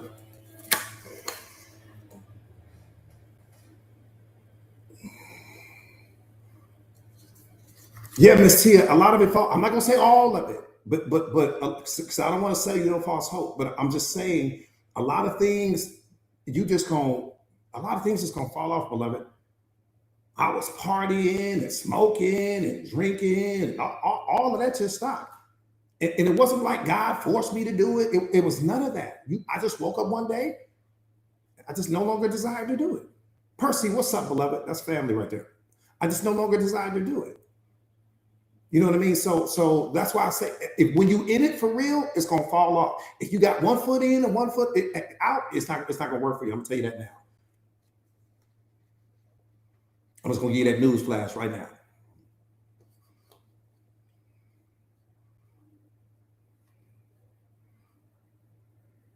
See, when people clap for you out in the world and on social media and they celebrate your little videos, your character's not being tested there. Titles do not test your character. Money does not test your character. Platforms do not test your character. Privacy tests your character. That's the only place where your character is truly being tested, in private. Not on your Instagram profile, not on your LinkedIn profile, not when you at the job. All that's easy. That's pretending. We can all fool people there. Can you be as powerful in the dark as you are in the light? Because when that happens, when you become that version of you, I'm telling you, it's game over. See, I went to war with who I am in the dark. I didn't need to work on the version of myself in the light. I was already doing good enough pretending in the light. No, it was who I am, who I was in the dark that was hurting me. And my dark cost me my light. And for some of you guys, you dealing with that right now. Your dark is costing you your light, beloved. It's costing you that relationship. It's costing you certain friendships. It's costing you the version of yourself that God is trying to transform you into. It's too expensive. Some of you guys are doing things in the dark. It's just too expensive. Rocco, I appreciate you, beloved. And you already know what it is. I don't even have to tell you what it is. We all have something in the dark that we're dealing with.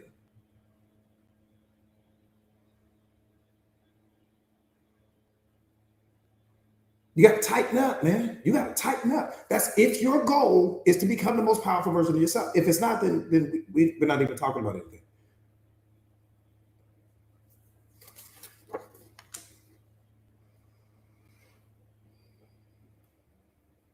See, and most people fail not because they're weak.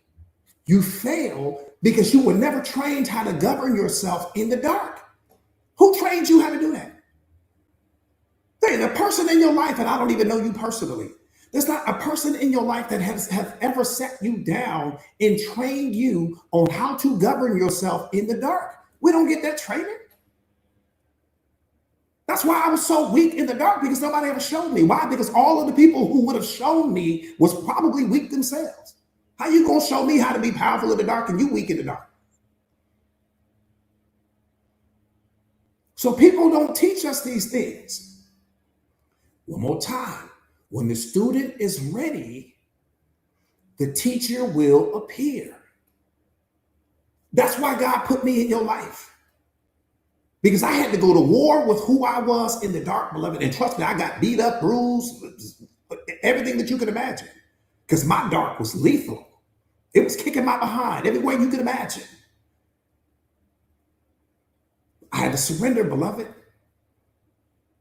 I had to surrender. See, the life you want is on the other side of the decisions you're afraid to make. The life you want lives on the other side of what you refuse to walk away from. And it's your ego that has you convinced that you can't be happy without that thing. Because your ego knows if he can keep you attached to that thing, you'll never step into your purpose. Your ego knows that.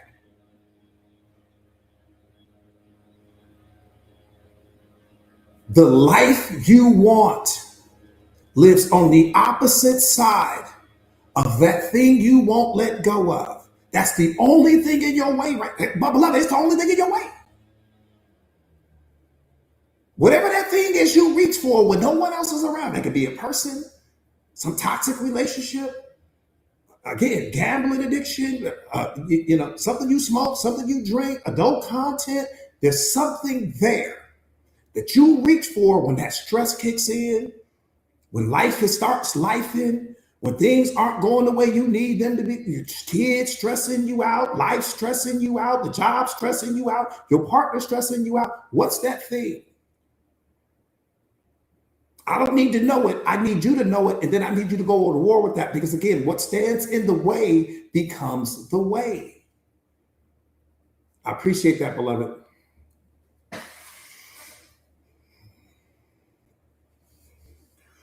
Here's another thing that can be procrastination. It don't necessarily have to be a thing. It can be procrastination. Right? It can be all of your excuses that you make. It can be you not having a growth mindset. Right? Certain beliefs that you have. There's something there.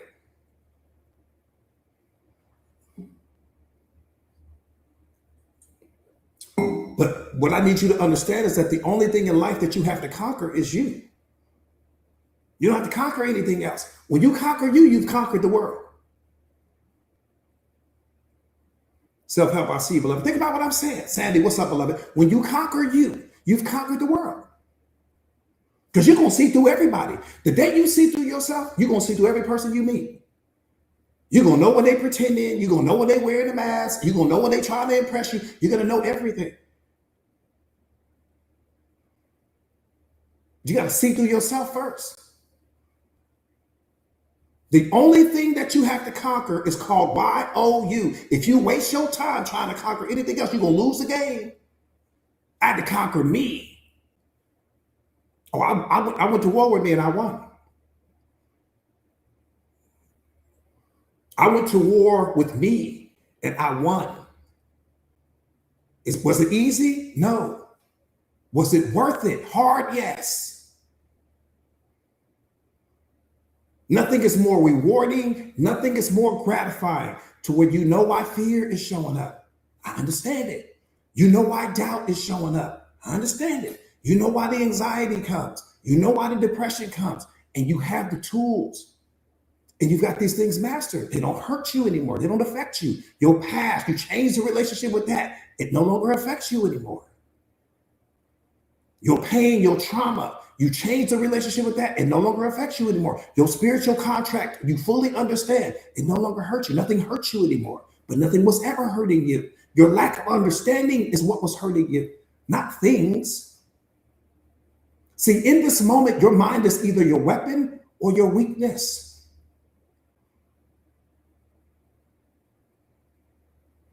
So we got to change that.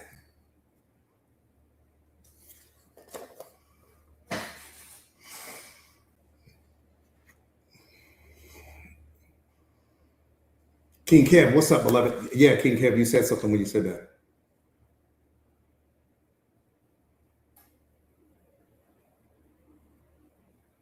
Yeah, I mean, Kev said it. Kev said it best. You know, you got to control what things mean to you. That's the whole secret to life. Just control what things mean to you. Period.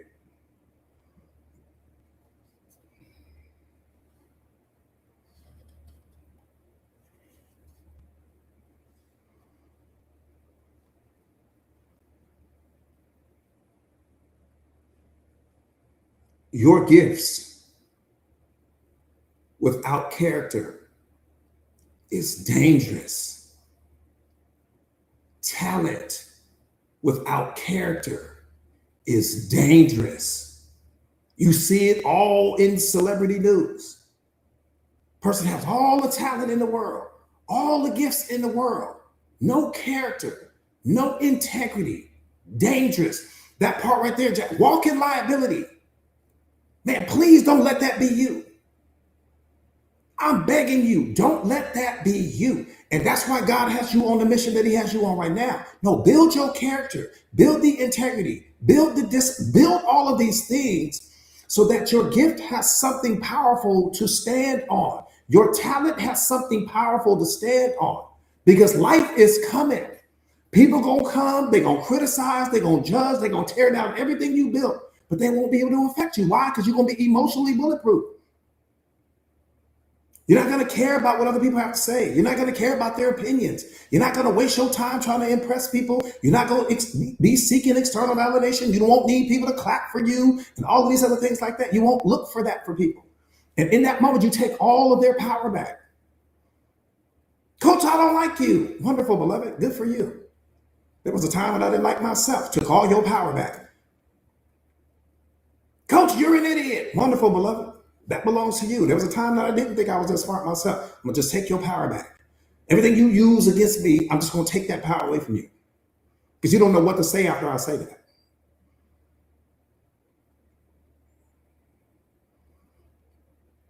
You have no idea what to say.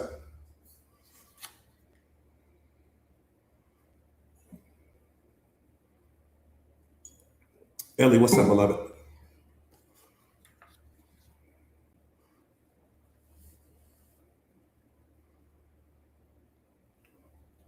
Again, the day that you no longer seek external validation, and the day that you no longer need people to believe in you, is going to be one of the best and most rewarding days of your life.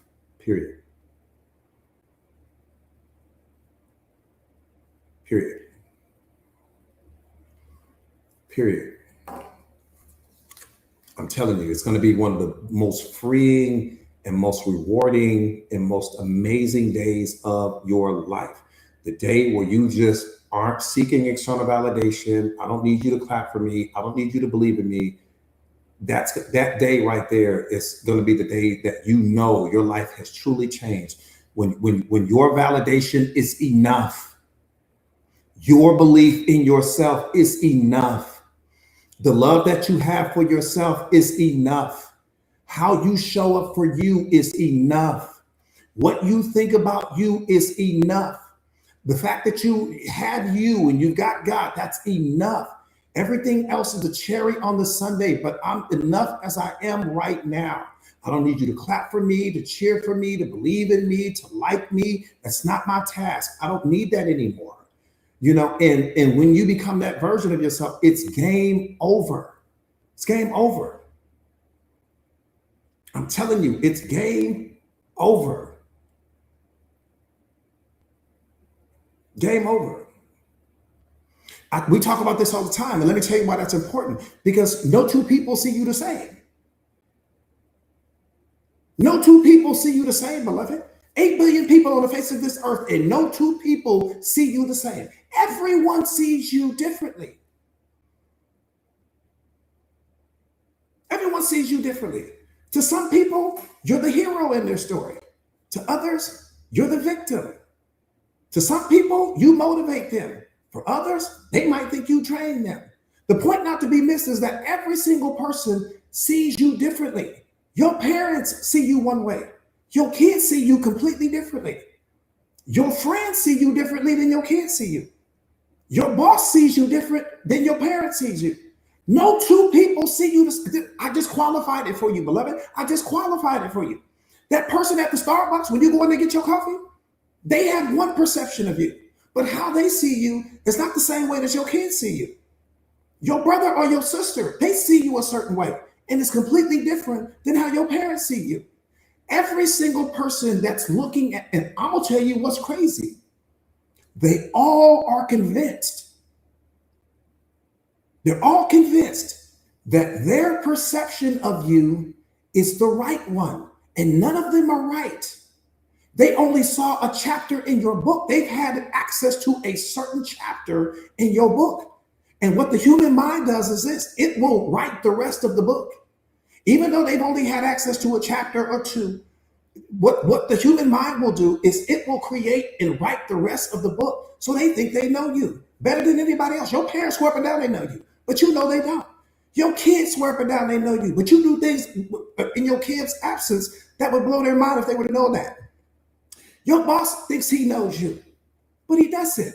Your friend, your best friend, swears up and down she knows you better than anybody else, but she really doesn't. She only knows when she came online and everything after the fact that she came online, but she doesn't really know you like that. You know that, and I know that. So they all think they know you. I'm gonna tell you what's crazy. I'm gonna tell you what's crazy. You don't even know yourself.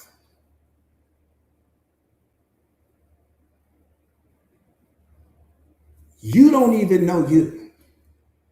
You only know who you've been leading up to this moment. But your book is not finished.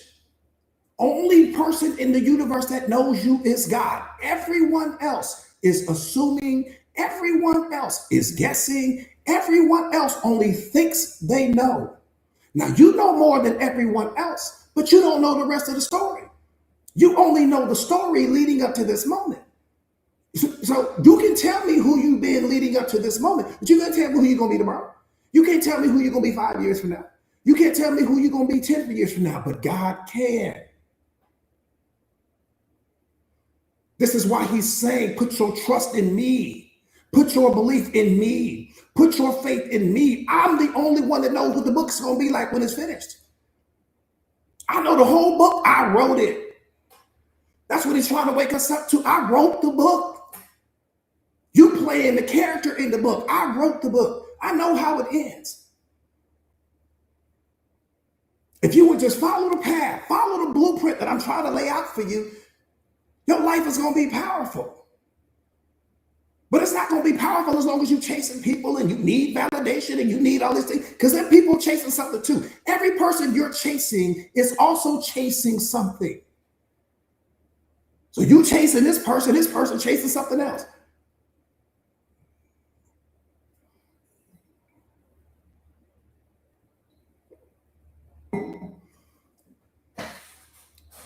Her Highness, that part right there, beloved. I tell you, the only person, once I really stepped into that understanding, my mom swear up and down she know me. She doesn't. My friends swear up and down they know me. They don't, but they do know a chapter.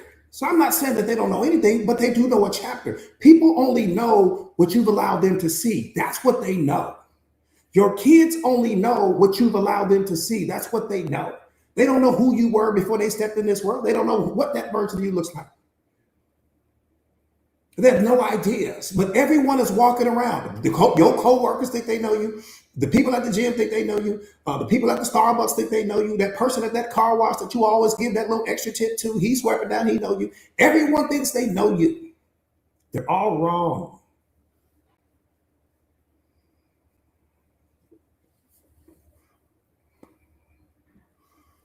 King Kev, I see you, beloved. Ellie, I see you, beloved. Do me a favor real quick, you guys, and share or repost a live to your stories.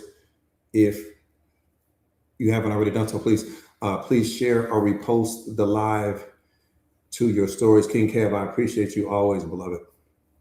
Please share or repost the live to your stories if you haven't already done so, please. Tam, I appreciate you. King Kev, I appreciate you. You guys see it now? My point is that everyone's walking around. Here's what I'm saying. The reason why it's critically important for you to walk around as the most authentic version of yourself. Number one, God will never bless who you pretend to be. That's problem number one. But number two, and most importantly, if everyone is going to have a different definition of who you are anyway, why would you not walk around as the most authentic version of yourself? Since they're going to all have the wrong definition of you anyway, you might as well move through the world as the most authentic. Why would you pretend when everybody's getting it wrong anyway?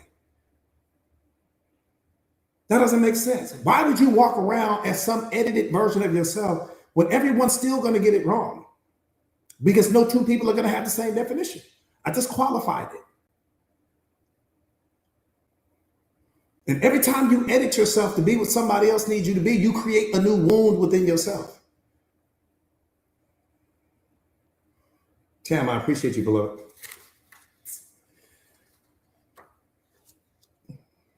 Does that make sense? I want to make sure we're online here. Does that make sense?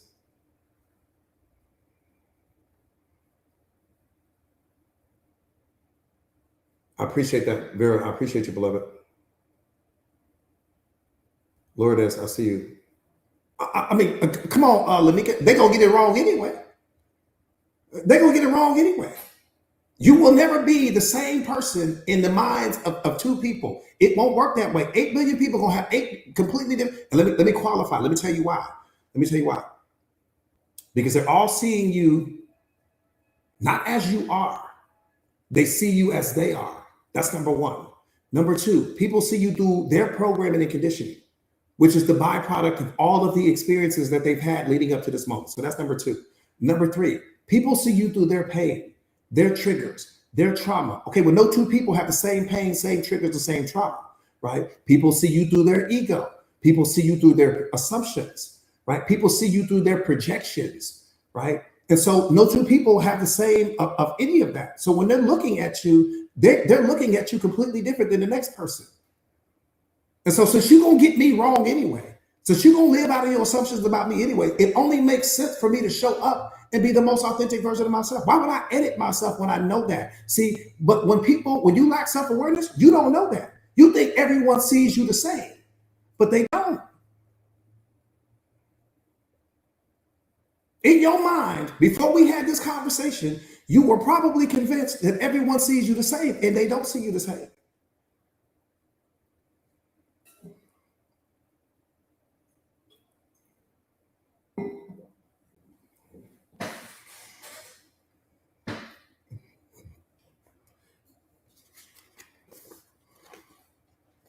So you might as well walk through this, you might as well move and be so genuine and be so authentic and be so unapologetically who you are. Don't bow to fear, don't bow to doubt, don't bow to disrespect, don't bow to anything.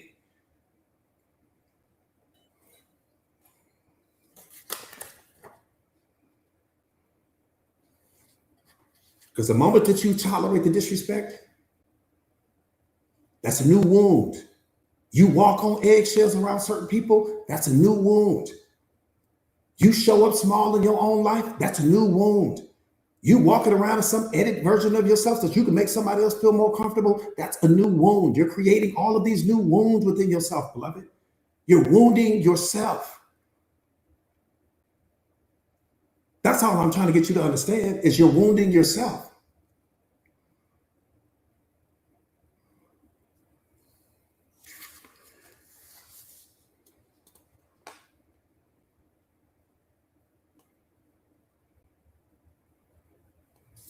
Can you be vertical in who you are? That's what's important. Can you be vertical?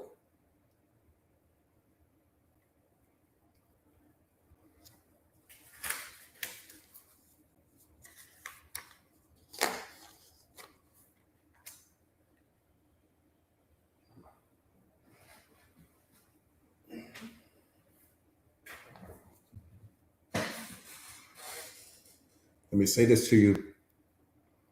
Let me say this to you. Let me say this to you.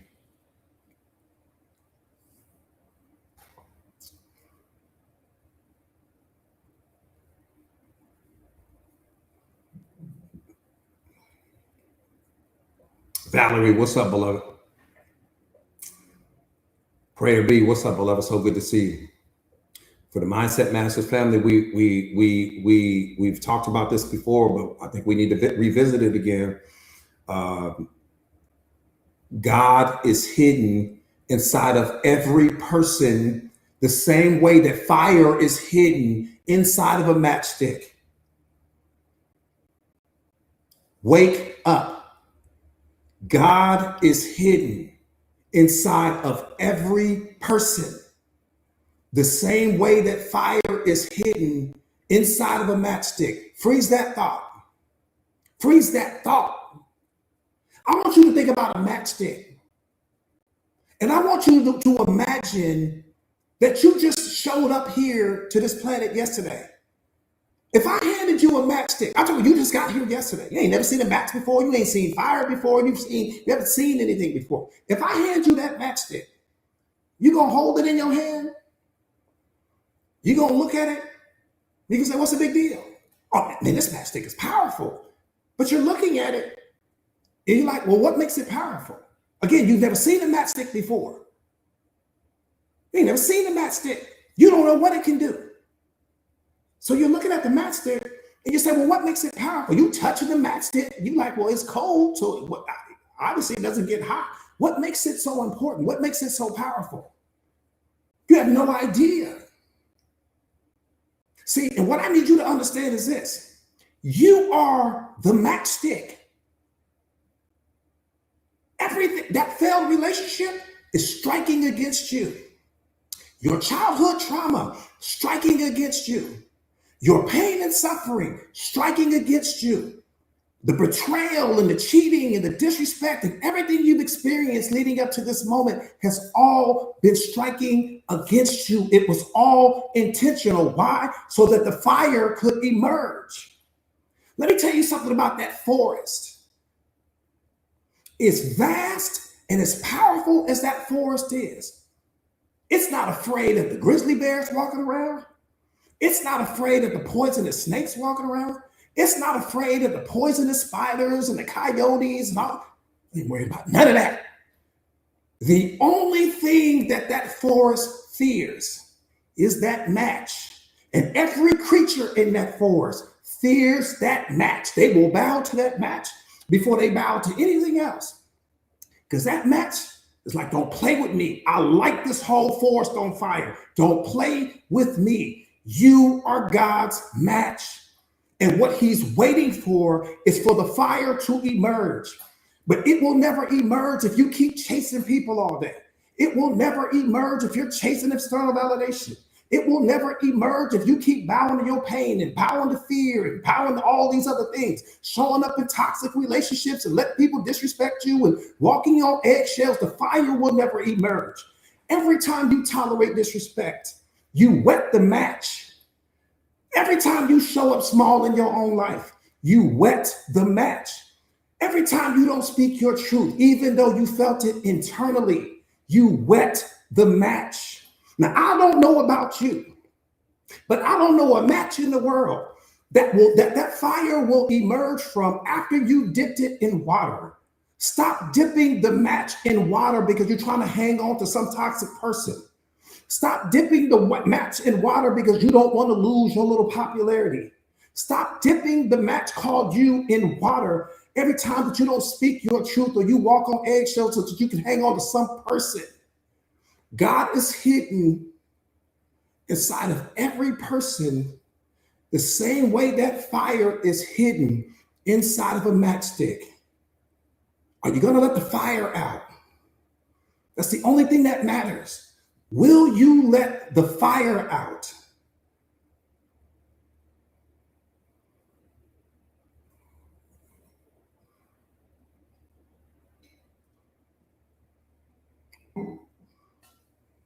DJ Perky, what's up, beloved?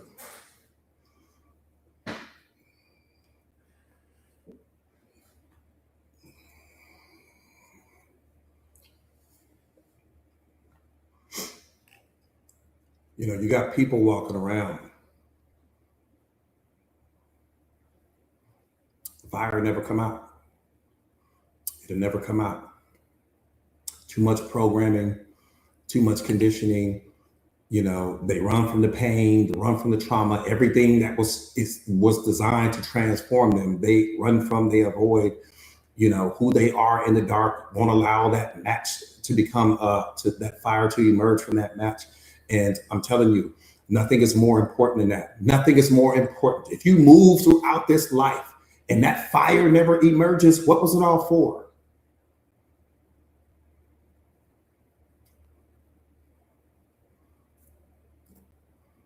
What was it all for?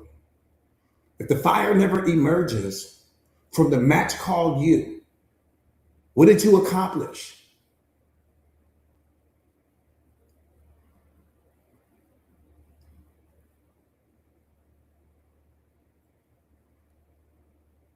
What was it all for?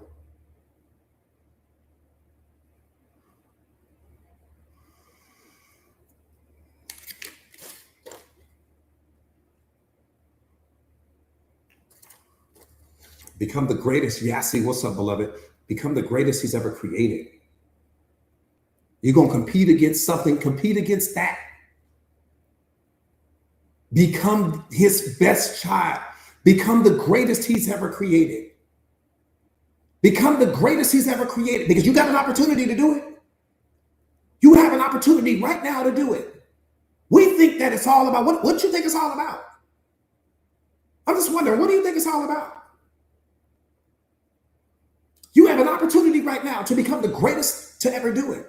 If you were a basketball player and that wasn't your mindset to become the greatest to ever do it, then I'm going to tell you, you in the way. If you were a boxer and your mindset wasn't to become the best boxer to ever do it, I would tell you you're in the way. You get ready to be prayed. If you were an athlete or a swimmer or a politician and your goal wasn't to become the greatest to ever do it, I would say, then why are you doing it? There's no restrictions on what you can become. You are placing the restrictions on you. There's no limitations to what you can be. You are placing the limitations on you. My focus and my goal is to become the greatest. Or what's the point? And here's the thing. See, this is what quantum thinking is. Because quantum thinking is if your goal is just to be good at something, then you just place a limitation on yourself. But once you say my goal is to be the greatest, then your mind's responsibility, it's RAS, it's your reticular activating system. Your mind's responsibility at that time is to surround you with everything that it can to help you accomplish that goal. It's going to start attracting different people to you. It's going to start attracting different things to you. It's going to start attracting different opportunities. It has to attract everything to help you fulfill that particular goal. Once you understand how your reticular activating system, I'm gonna qualify it for you. If you said today, if you told your mind today, show me every red car today, I only want to see red cars, that's exactly what your mind is going to do. It's going to show you every red car. But let me tell you what it won't show you. You won't see the brown cars. You won't see that yellow Ferrari. You won't see that black Rolls Royce. You won't see them because your mind has been programmed to look for red cars. And every red car, even the red cars that weren't in your field of vision, it'll still show you that. Something in your intuition will tell you, look to the left, and there'll be a red car sitting there. This is how your reticular activating system works. So once you program yourself to say, this is what I'm going to do, this is what I'm going to become, your mind has to respond to that new belief that you're carrying.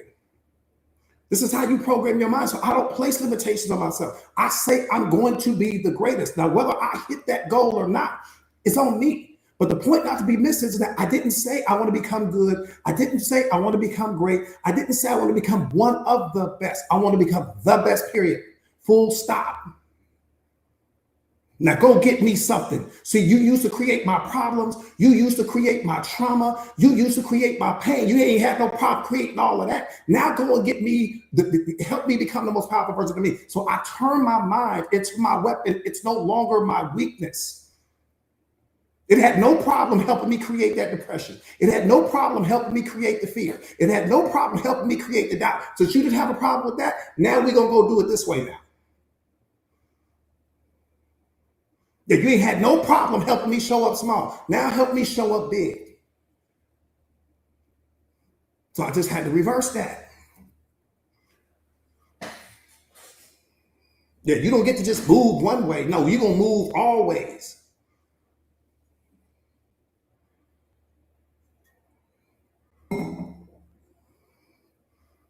I'm telling you. Just run that counterfactual simulation today. Just tell your mind, I want you to show me every red car. Watch what it does. You can use a color that you don't really see on. You can say brown. Show me every brown, and that's what your brain is going to be on the hunt. It's going to scan that environment for every brown car, and it's going to show you where every brown car is in that environment. Even the brown car that you're going to see, it's going to have you look, and you're going to see it. See, once you understand how your mind works, you understand how to master the game. That's what's all. This is just mastery here.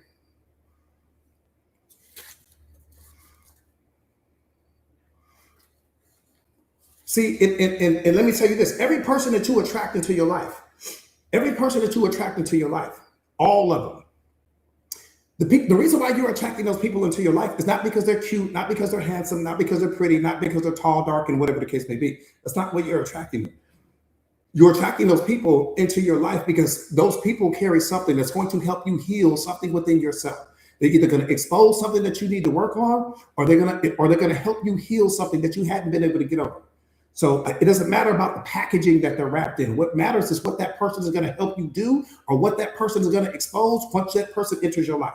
Every person came and exposed something, or they helped you to heal something. All of them. I wasn't even there, and I can tell you what happened.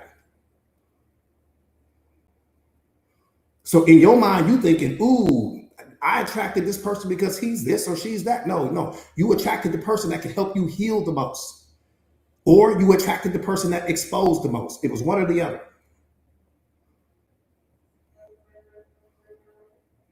That part right there, saint.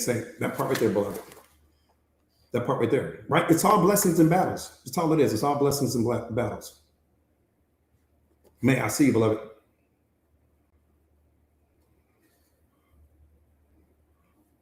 What do we say? Anything you mismanage, you'll lose. Anything you mismanage, you will lose. If you mismanage your marriage, you will lose the marriage. If you mismanage your body, you will always be unhealthy. If you mismanage your finances, you'll always be broke. If you mismanage yourself, you're going to suffer. Anything in life that you mismanage, you are going to lose. Wake up, beloved. I appreciate that, beloved. Thank you.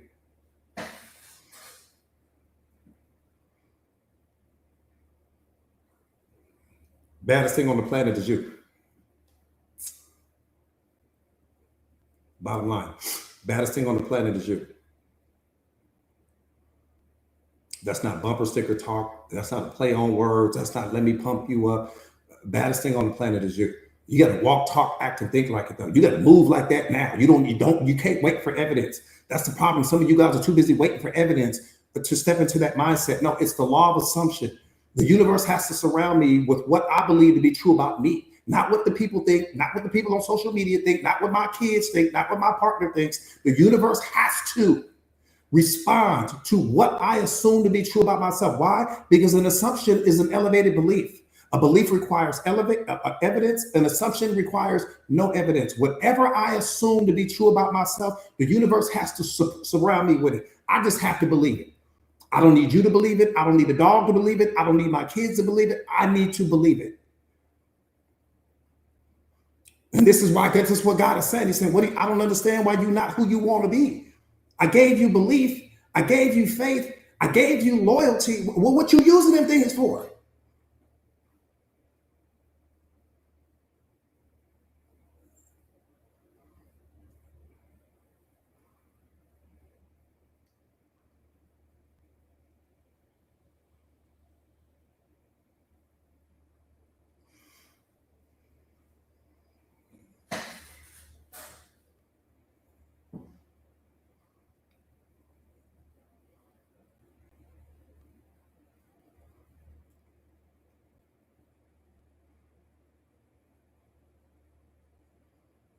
It doesn't make sense.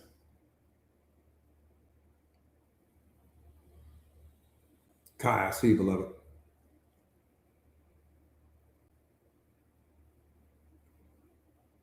Think about what I'm saying. Think about what I'm saying. Coach Dad, what's up, beloved? Think about what I'm saying. He's like, wait a minute, hold up.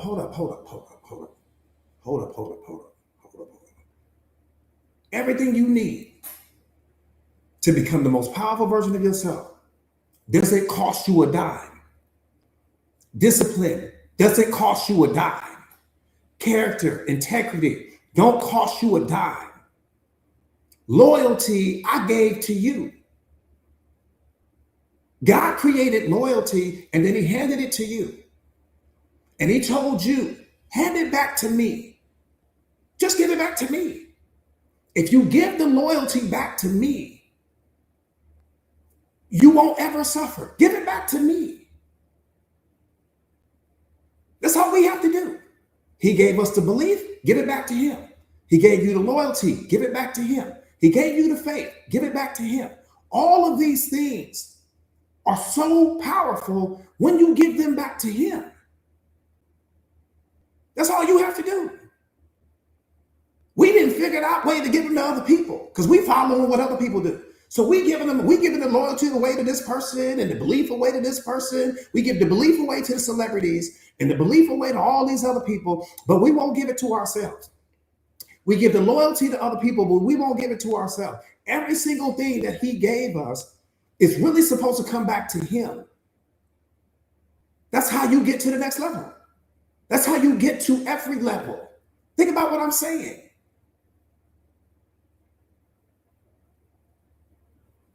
Think about what I'm saying. If I stay loyal to God, I don't lose anything. If I keep my faith on Him, the faith He gave me, I don't lose anything. Right? If I keep my belief in myself and in Him, I don't lose anything. How do I lose? I don't lose anything. But guess what I did with it? I took my loyalty and I was loyal to my procrastination. I was loyal to my excuses. I was loyal to the story I created around my pain. I was loyal to who I used to be, yesterday's version of me. I'm being loyal to the wrong thing. I'm loyal to the future, creating all my anxiety. So I'm just being loyal to the wrong things. I was still loyal, but to the wrong things. I was loyal to things that didn't serve me, loyal to people that didn't deserve to have access to me. Still loyal, but just loyal to the wrong things. So you never run out of loyalty. You never run out of belief.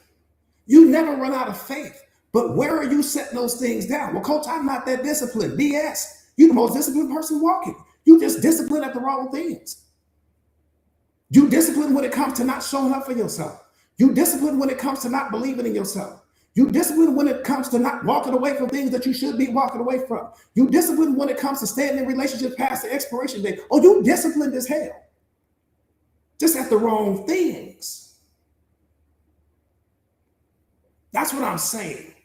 And that's what awareness is going to do. It's going to transform your mindset so that you can be loyal and have faith and be disciplined to all of the things that take you to where you ultimately want to be. And you're going to get out of the people business.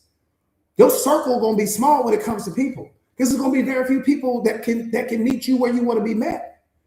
And history should tell you that. How many people can really meet you where you want to be met? Be honest with yourself. But how many times have you met yourself where you want to be met? See, we don't even do that. And then we expect other people to do it.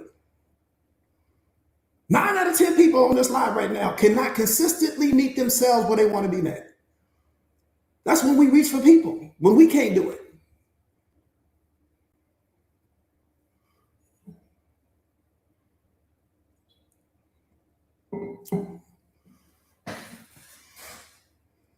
Do me a favor real quick, you guys, and share or repost a live to your story if you haven't already done so, please.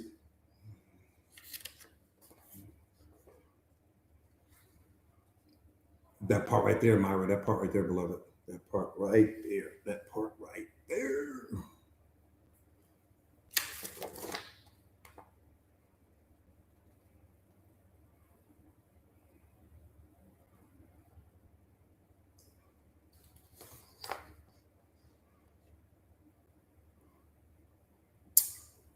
You want to know what the world's most important question is? What's the world's most important question? Let me see. I say it's top 3. Lynetta, I got you, beloved. I say it's top 3. What do you think it is?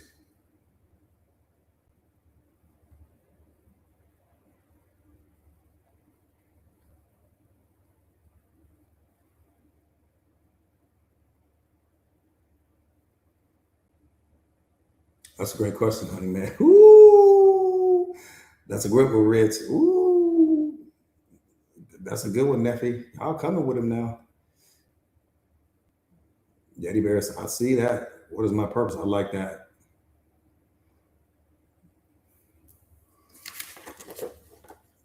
Secret to life. Why me?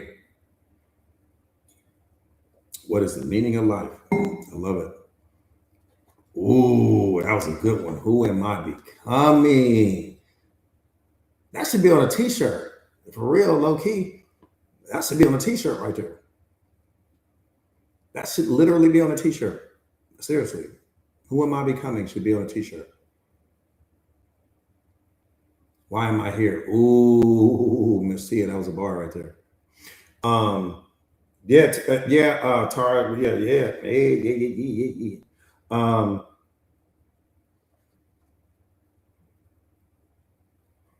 You guys ready? You ready for it? I'm just taking the elevator up to another floor. You ready for it?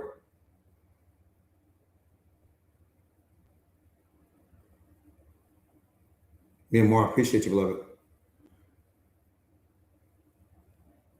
What is the secret to happiness? I love that, beloved. May, here we go. What were you before you decided that you needed to change?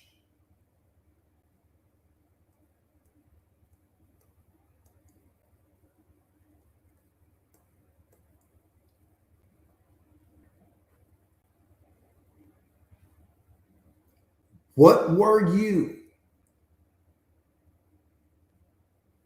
before you decided that you needed to change? Who are you when you stop thinking about who you are?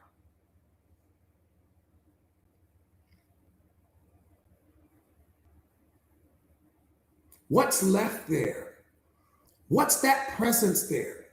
There's a presence there when all of your thinking stops.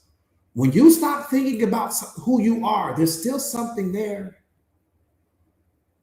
What's the name of that thing that's observing your thoughts coming and going?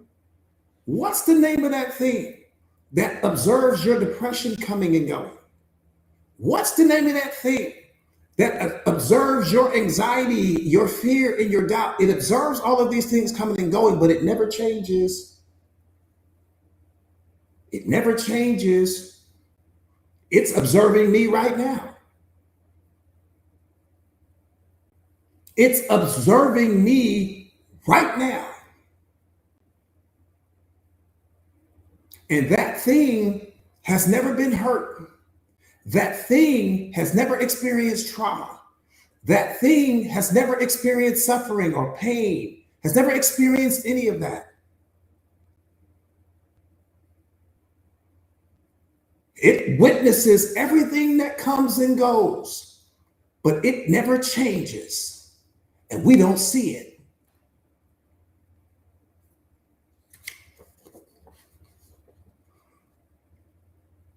What if everything you believe to be true about yourself is just a thought?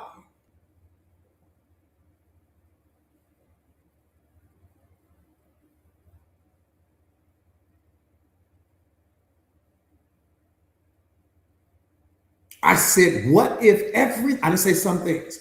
I said, what if everything you believe to be true about yourself right now in this moment is just another thought you have?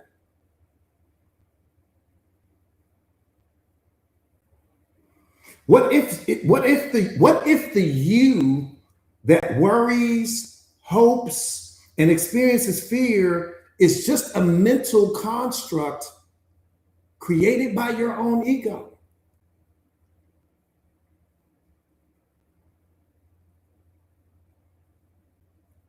When you look for this I that you believe you are, where is it?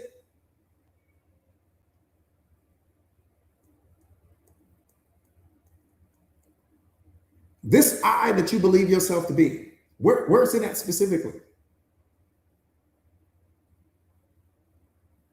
I mean, since you're saying it's broken, since you're saying it needs to be fixed, since you're saying it's damaged, you got all this data around what you think needs to happen to it. Okay, wonderful. But where is it?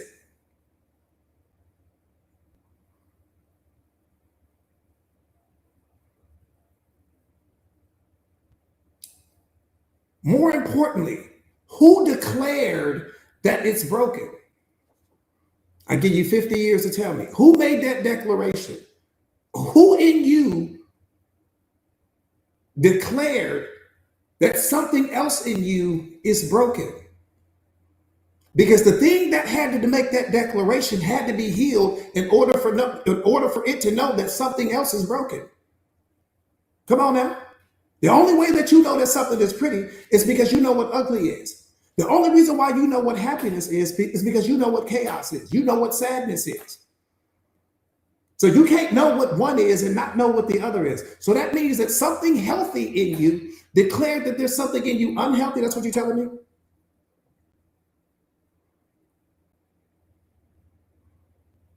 You telling me you got two versions of you walking around right now? Internally, you got two different versions of you living in you. You got a half of you is healed and the other half of you is unhealed. That's what you're telling me?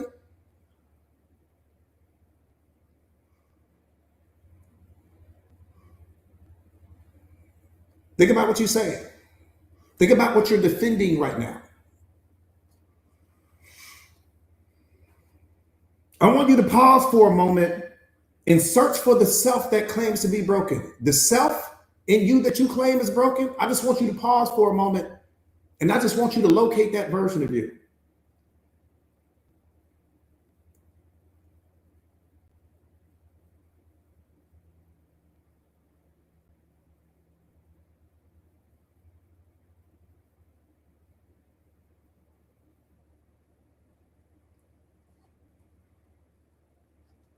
Can you find it?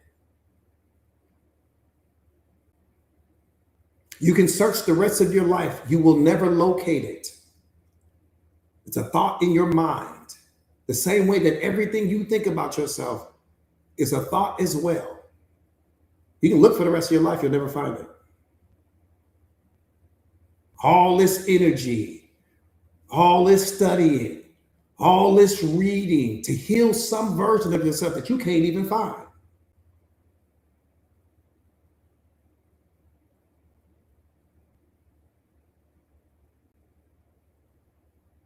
Testimony, what's up, beloved?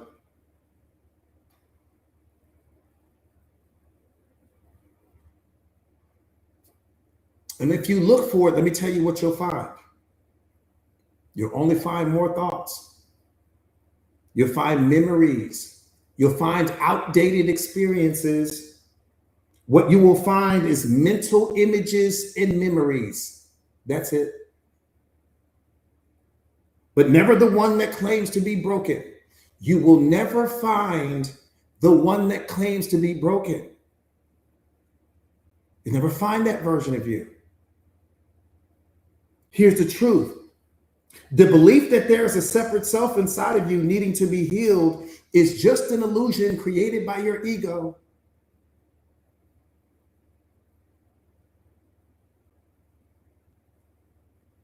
And this illusion is the root cause of your suffering.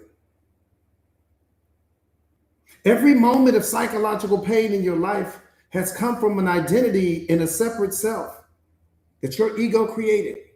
Fear arises because I might lose something. Anger arises because I might lose something. Sadness arises because my expectations weren't met.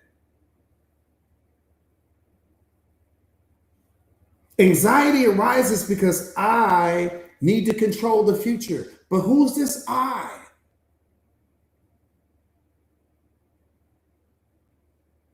Who's this I? This I doing a lot of decision making. Who's this I? But if you remove the I, what's left?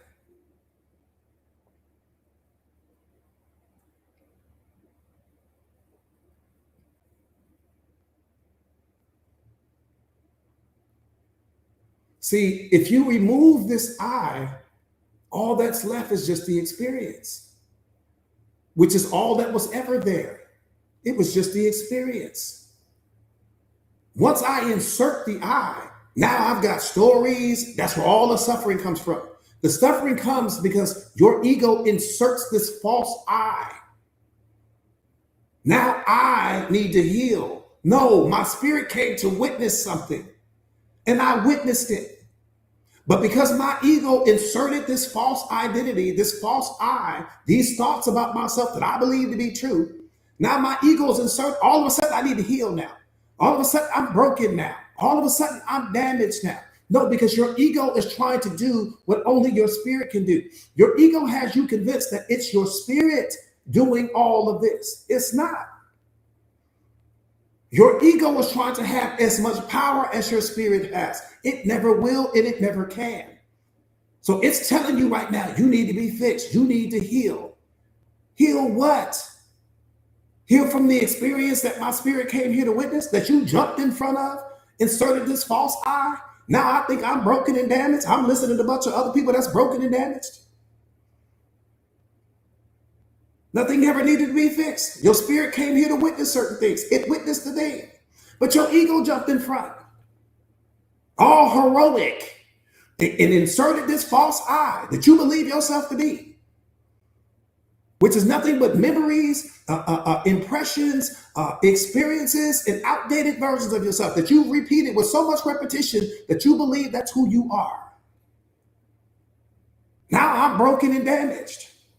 That's your ego telling you that.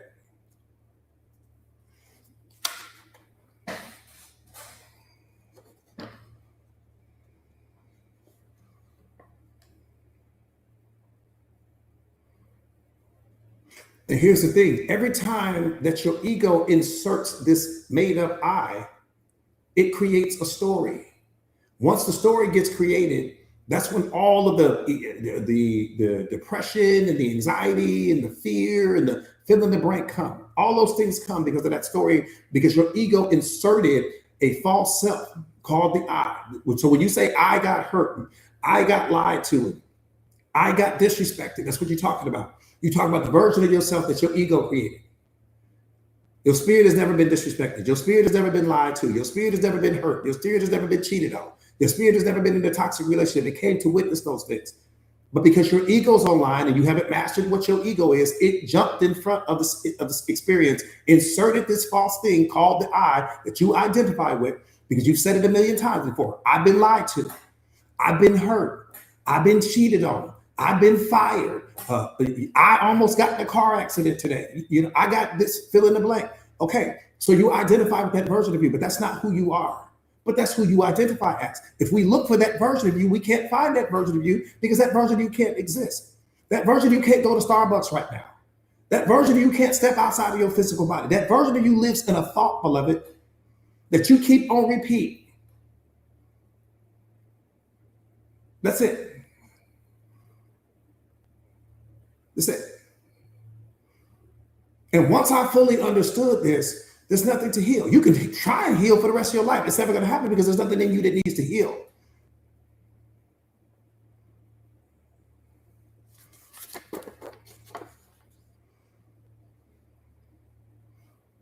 So one more time, your ego has created a false self that carries the weight of 1,000 stories. Oh, your ego was clever. Let me say that one more time. Your ego has created a false self that carries the weight of 1,000 stories. So here's the real you. And your ego piling this story and piling this experience and piling this experience. Now the real you sinking on the deep, but the real you was never hurt. The real you was never damaged. This is your ego piling on all these experiences, all these different things like got you thinking you need to heal. Heal from what? From something your spirit came here to witness?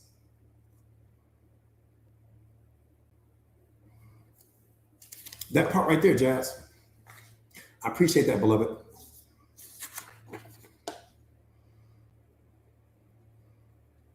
Let me wake you up to reality.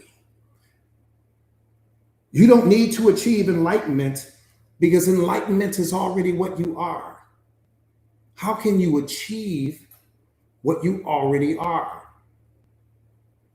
You don't need to become self-aware because self-awareness is what you are. How can you become what you already are? What keeps you separate from it is the belief that you're not. See, every single thought that you have is based on an assumption that you are this me having the thought. In this moment, you're playing the character called your name.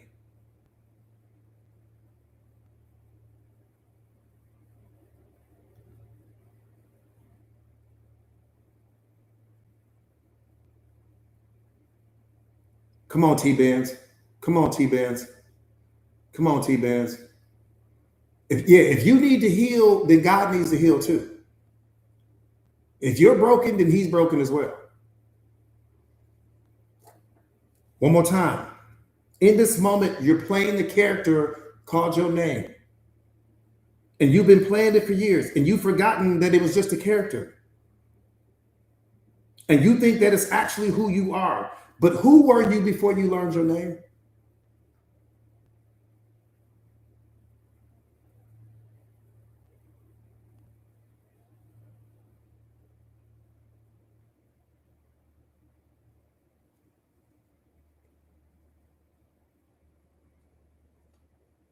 Who were you before the concept of me was taught to you?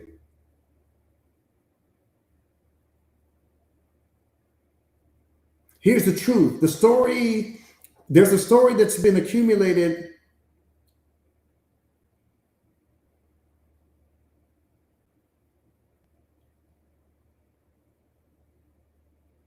Let me say it this way.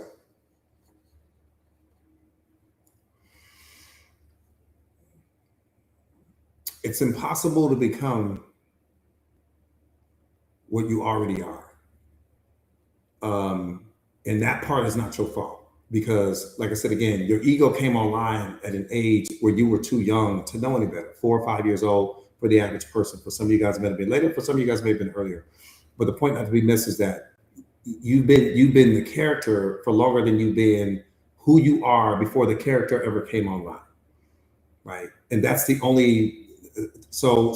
It's your ego has created this false self that you call the I, and it inserts that in every single moment, every single experience, every single thing, and then it has you convinced that you need to heal from these things. No, your spirit came here to witness certain things, right? Your spirit came here to witness certain things, and everything that you've experienced leading up to this moment is all a part of your spiritual contract, and it's what your spirit came here to heal.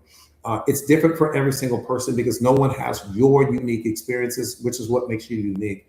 Once you understand the ego, and we've been kind of talking about this over the last week, just with respect to the ego and its games and all of the things that it does. And then you start to feel compassion for your ego. You start to feel empathy because you're going to start to see through everything that it's been doing and everything it has done throughout the course of your life, but you'll understand that it no longer has power over you.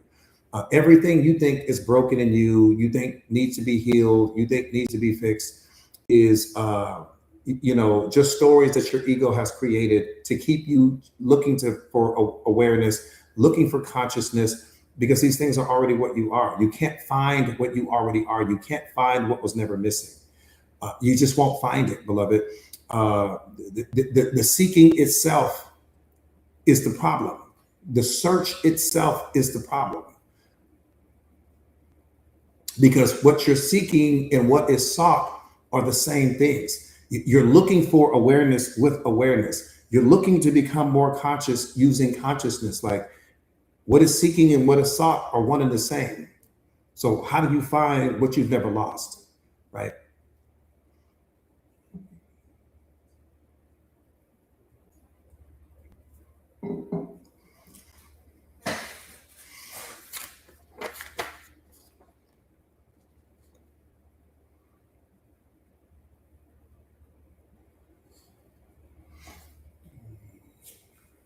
I'm gonna sit. I'm gonna sit. I'm gonna sit. I'm gonna sit. I'm gonna sit. I'm gonna sit. I'm gonna sit. I'm mic down right there.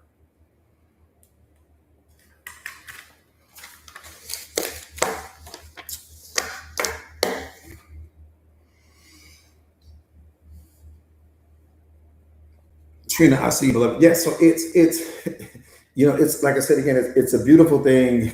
It took me some time. My thing is, you guys know, my thing is simplifying the complicated. It's a beautiful thing, and once you understand. Again, you're only going up against your ego in life. You're not going up against anything else. That's your Goliath. Once you slay your Goliath, and this piece I'm gonna put in the community for you guys because there's a lot more to it. But I want to make sure that you guys can kind of kind of shadow box with it within your own mind, and because I want you to just see through everything. That it's deep, like it's really deep, and I'm gonna put it in the community for you guys. I took a lot of time writing this particular piece because I wanted to make sure that no word was out of place. But you're gonna see through your ego, and you're gonna develop some level of compassion for it, and it just won't have the effect on you anymore. You'll understand there really is nothing to heal. That thing that I think needs to heal in me, the thing that I think is broken, I'll never find it. I'll never discover it. I can look for it for the rest of my life. It's only impressions, beliefs, assumptions, experiences, and memories all combined. I've repeated them with so much repetition that they've crystallized into a belief, created, narrated by my ego, and my ego has me looking to heal something that's impossible to heal. And you're going to understand that, and it's going to be game over after that. Lucky I see, beloved. So yeah, so you're good. Everything is good. Everything is fine. Nothing's broken. Nothing needs to be fixed. What do we say all the time? All is well. All is well. All is well. Um, you know, yeah, absolutely. Star, what you got, beloved? I appreciate that, beloved. Thank you.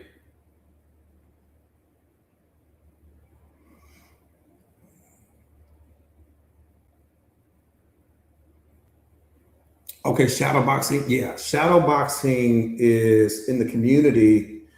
In the community, shadow boxing is when you. So there are certain people in the community. I think one of the great things about shadow boxing is really how I became this version of myself. And so shadow boxing is when you take a group of individuals in the community. Some people are going to be ahead of you. Some people are going to be, slightly behind you. But the point not to be missed is that as you're learning all of this powerful information, you really can't take it to your significant other. You really can't take it to the kids. You really can't take it to your friends because these people are all operating on different levels of awareness and different levels of consciousness. So you really can't take it to them. And so you join a shadow boxing group. And that's going to give you an opportunity. Now, the power of the shadow boxing group, or let me say it this way, what makes the shadow boxing group powerful is that, first of all, we're coming together in the spirit of growth, in the spirit of harmony. So when you enter a shadow boxing group, you don't bring your problems from the streets. You don't bring your pain and your trauma. You don't bring negativity. You don't bring what happened at work and all of that. You're only entering this shadow boxing group for the purpose of you growing and evolving and being able to utilize all of the tools and weapons that you're learning on the live streams and in the community. So you have a place to exercise your tools and your weapons in real time, right? With other people that are either on the same level as you, or maybe slightly above, or maybe slightly below, just depending on where you are in the community.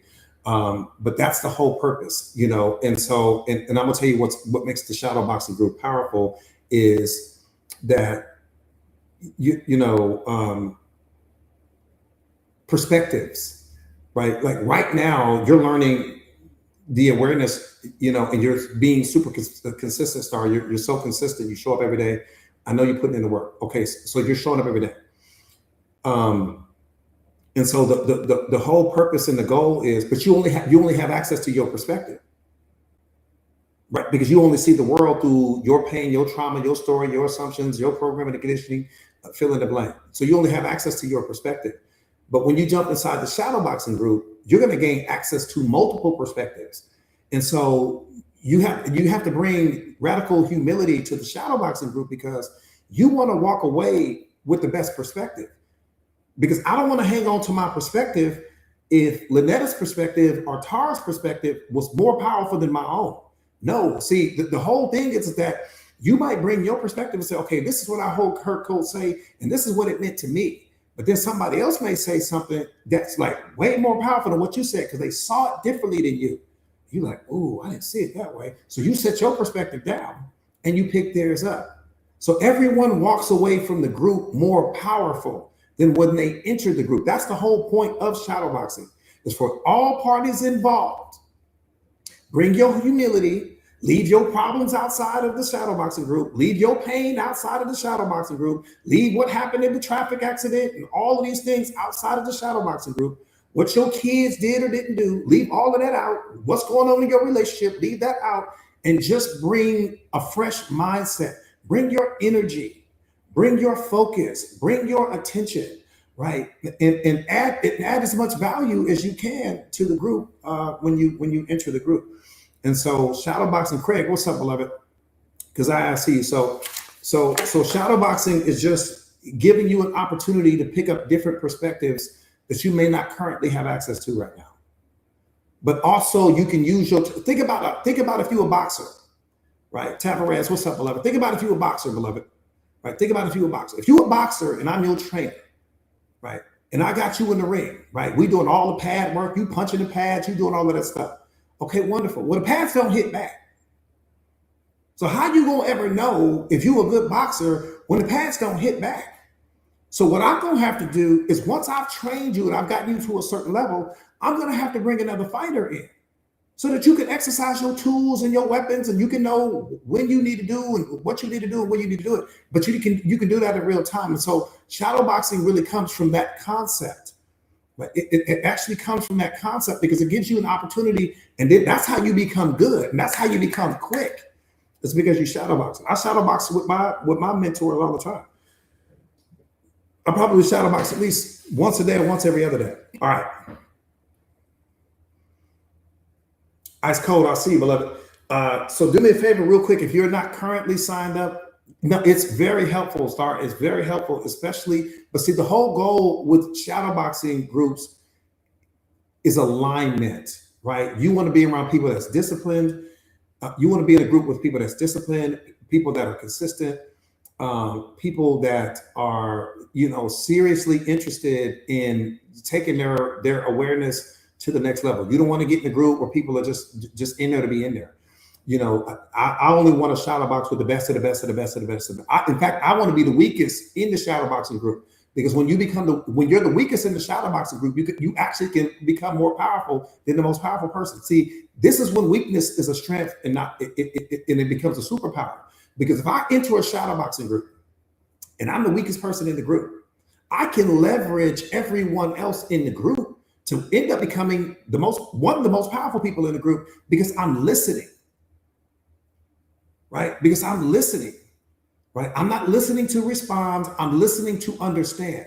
I'm not listening to challenge what people are saying. I'm listening for growth, right? And so I'm listening. I'm picking up this person's perspective and I'm catching this perspective and I'm catching this perspective over here. And all of that is transforming me. Before you know it, see, that's how you leapfrog to the front of the group. Because you're like, I've been sitting back and I'm listening and listening and listening, and I contribute here and contribute there, but I'm really listening because what they're doing is all of those people are taking your elevator up a floor, a floor, a floor. So your elevators is climbing every day you show up in the group.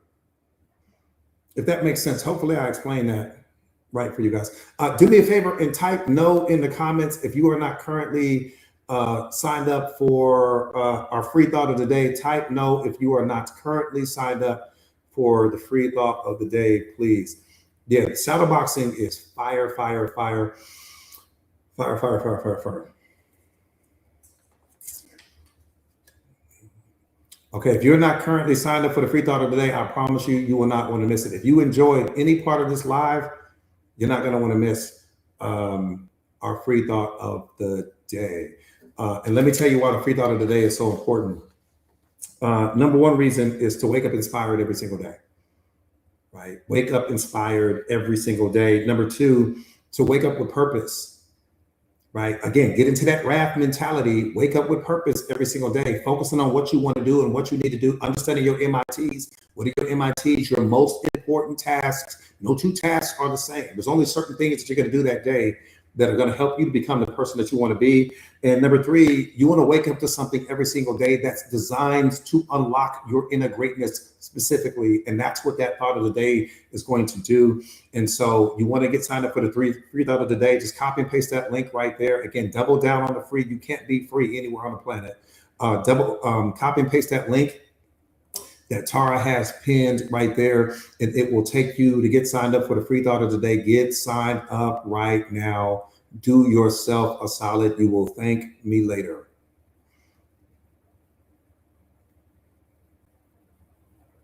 Ooh, Coach Deborah just said something. Hey, that digital bundle inside of the sales funnel will take the shadow boxing groups to a whole nother level. That digital bundle, if you don't have that bundle yet, you tripping. If you don't have that bundle, I'm telling you, with the flashcards, man, you tripping.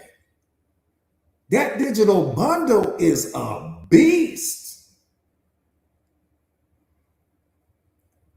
That digital bundle is a beast. If you don't have it, you are tripping right now. Yeah. Yeah, man. Woo, that digital bundle right there, man. Yeah, that digital bundle don't play. Don't play.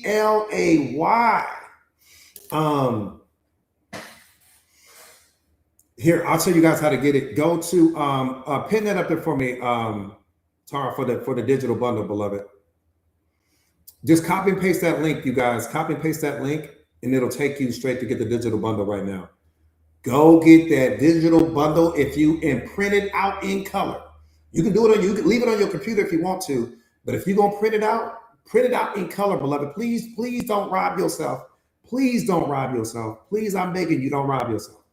Print it out in color. It's a whole different experience. It's a whole different experience. Don't do the black and white.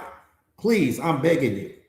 If I got to call the people at the Kinko's for you or Office Max or wherever you go to, print it out in color. I'm telling you, do not rob yourself of the experience. And then get yourself one of those 3-ring binders and put it in your 3-ring binder. It's game over. That part right there, you bet. That part right there, beloved. That part right there. Yeah, I don't know. Is Maywood still on here? Is Maywood on here right now? Maywood, where you at, beloved? Copy and paste for the bundle. Put that back up there for me, Tara, real quick, beloved, if you could. Snooky, I'm telling you. Okay, there she is. And that's type. Okay, let me slow the Ferrari down. We're doing 100 miles an hour on the freeway right now. It's highway patrol and everything. Type me in the comments if you are new to awareness. If maybe you've only been in the game for like a couple of months now. If you've been in longer than a couple of months, don't worry about it. But if you've only been in for a couple of months, type me in the comments. I only want the new people. Love, I see you. Okay. So this is what I want you guys to do. Tara, do me a favor and pin Maywood up there for me, beloved.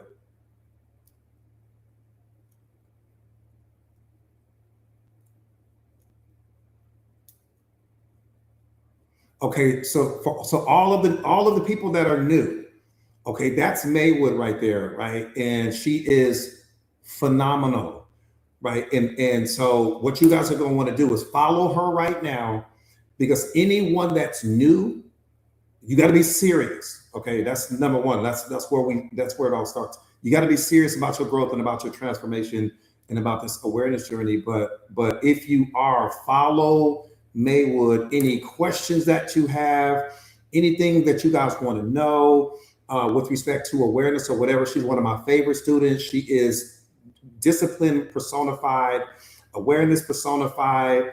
She's consistent as the weather is outside. And you're going to need that person that you can kind of just lean into, that can answer some of your entry level questions with respect to awareness and all of those things like that. It's kind of something that the two of us have started.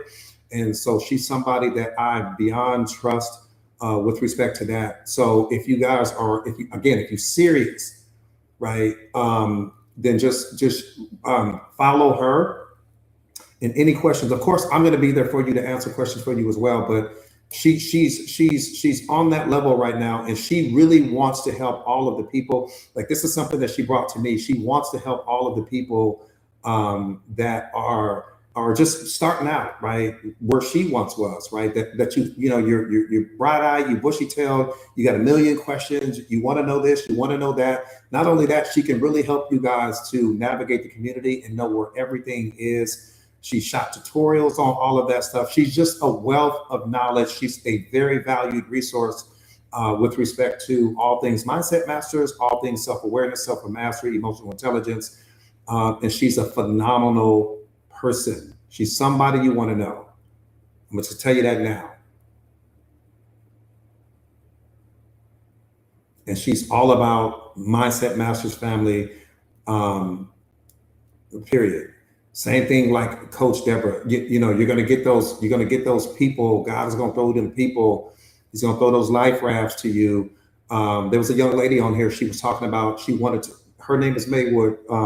So follow Maywood. Type me if you've already started following her.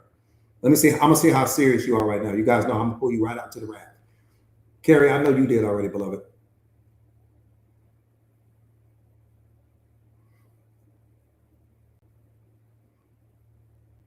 Because you guys got to understand, I'm at the front of the train. We in a bullet train right now. We doing a million miles an hour in this train. So I'm at the front of the train. And I may be speaking a level of awareness to you guys that you like, damn, coach, I'm trying to hang in there, but I don't fully understand everything, right? I don't understand this and I don't understand. That's where Maywood comes in at. Right? Where you got somebody you can go and turn to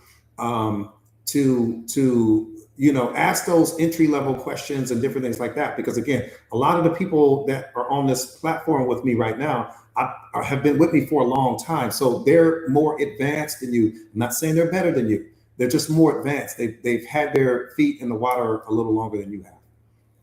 So that part right there, Maywood, I love that, beloved. We like the Navy. We want to make sure we don't leave anybody behind. The Marines, whoever it is that says that. You said you got your bundle, beloved? I love it. Yeah, you got your bundle. You're going to love it. I'm telling you. Print it out in color, though. As for you guys, pin Silver CEO up there for me real quick. Tara, if you could, beloved. For anyone, because there was a young lady on here yesterday. I want to say it was yesterday. She was talking about, for any of you guys that are looking to write a book, type me if you're trying to write a book. You want to create a digital product, whether it's an e-course, whether you want to get a book, you don't know where to start, you don't know what to do, you don't know who to talk to, but you got something in you right now that you want to get out, but you don't know where to go, who to talk to, where to turn. Reach out to Silver CEO. She's pinned to the grid right now. Reach out to her right now. She is all things, and it doesn't matter if you don't have any experience. Coach, I've never written a book. Wonderful. Coach, I don't know where to turn. Wonderful. Coach, I don't even know who to talk to. Wonderful. She's the answer. The same way you can go to Google right now and get every question answered. She's your Google. All things, books, courses, and all of that. And she's going to put you in a position to create generational wealth. That's who you want to talk to. You want to have your mindset transformed?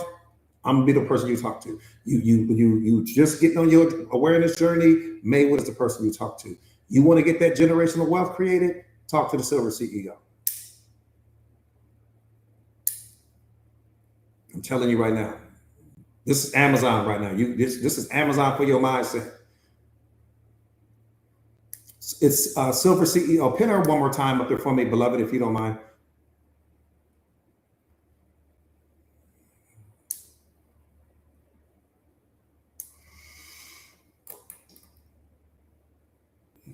Okay, did everyone get signed up for the free thought of the day? Did we miss anyone with respect to the free? So just DM her directly, the Silver CEO. Again, you got to be serious. You got to be, her time is valuable, you guys. She got a million things going on. I appreciate the gifts, you guys. But she is somebody that will hold your hand through the entire process. And you'll walk out on the other side feeling just so well informed with respect to, she's going to give you the confidence and that strength that you need. But more importantly, her system is complete. So you don't need to know anything. You just need to show up and be consistent. And as she takes you through her program, you will learn everything that you need to learn. See, I love you too, beloved. I love you too. I just thank you for being a part of our lives, being a part of this journey, being a part of the community, bringing all of the value. Just look at how many books are out there because of you right now. Just look at how many books are out there because of her right now. Courses that are out there because of her right now. People that have stuff on Amazon that would have never made it to Amazon had it not been for her right now. I mean, you got to just come on now. Come on now. Come on, I'm gonna shout her name from the top of every rooftop. I don't give it from every rooftop. You gotta have those. You gotta shout those people out that God sends you, man. Don't take people for granted. You're gonna get certain people in your life that are those ones. Please don't take that for granted. Yeah, she's a beast. So did everybody get signed up for the free thought today? Other than that, as far as the Mindset Masters community is concerned, if you are not currently a part of my private exclusive coaching community, type me in the comments if you are not currently signed up. Other than that, I think we are done. I think we are done.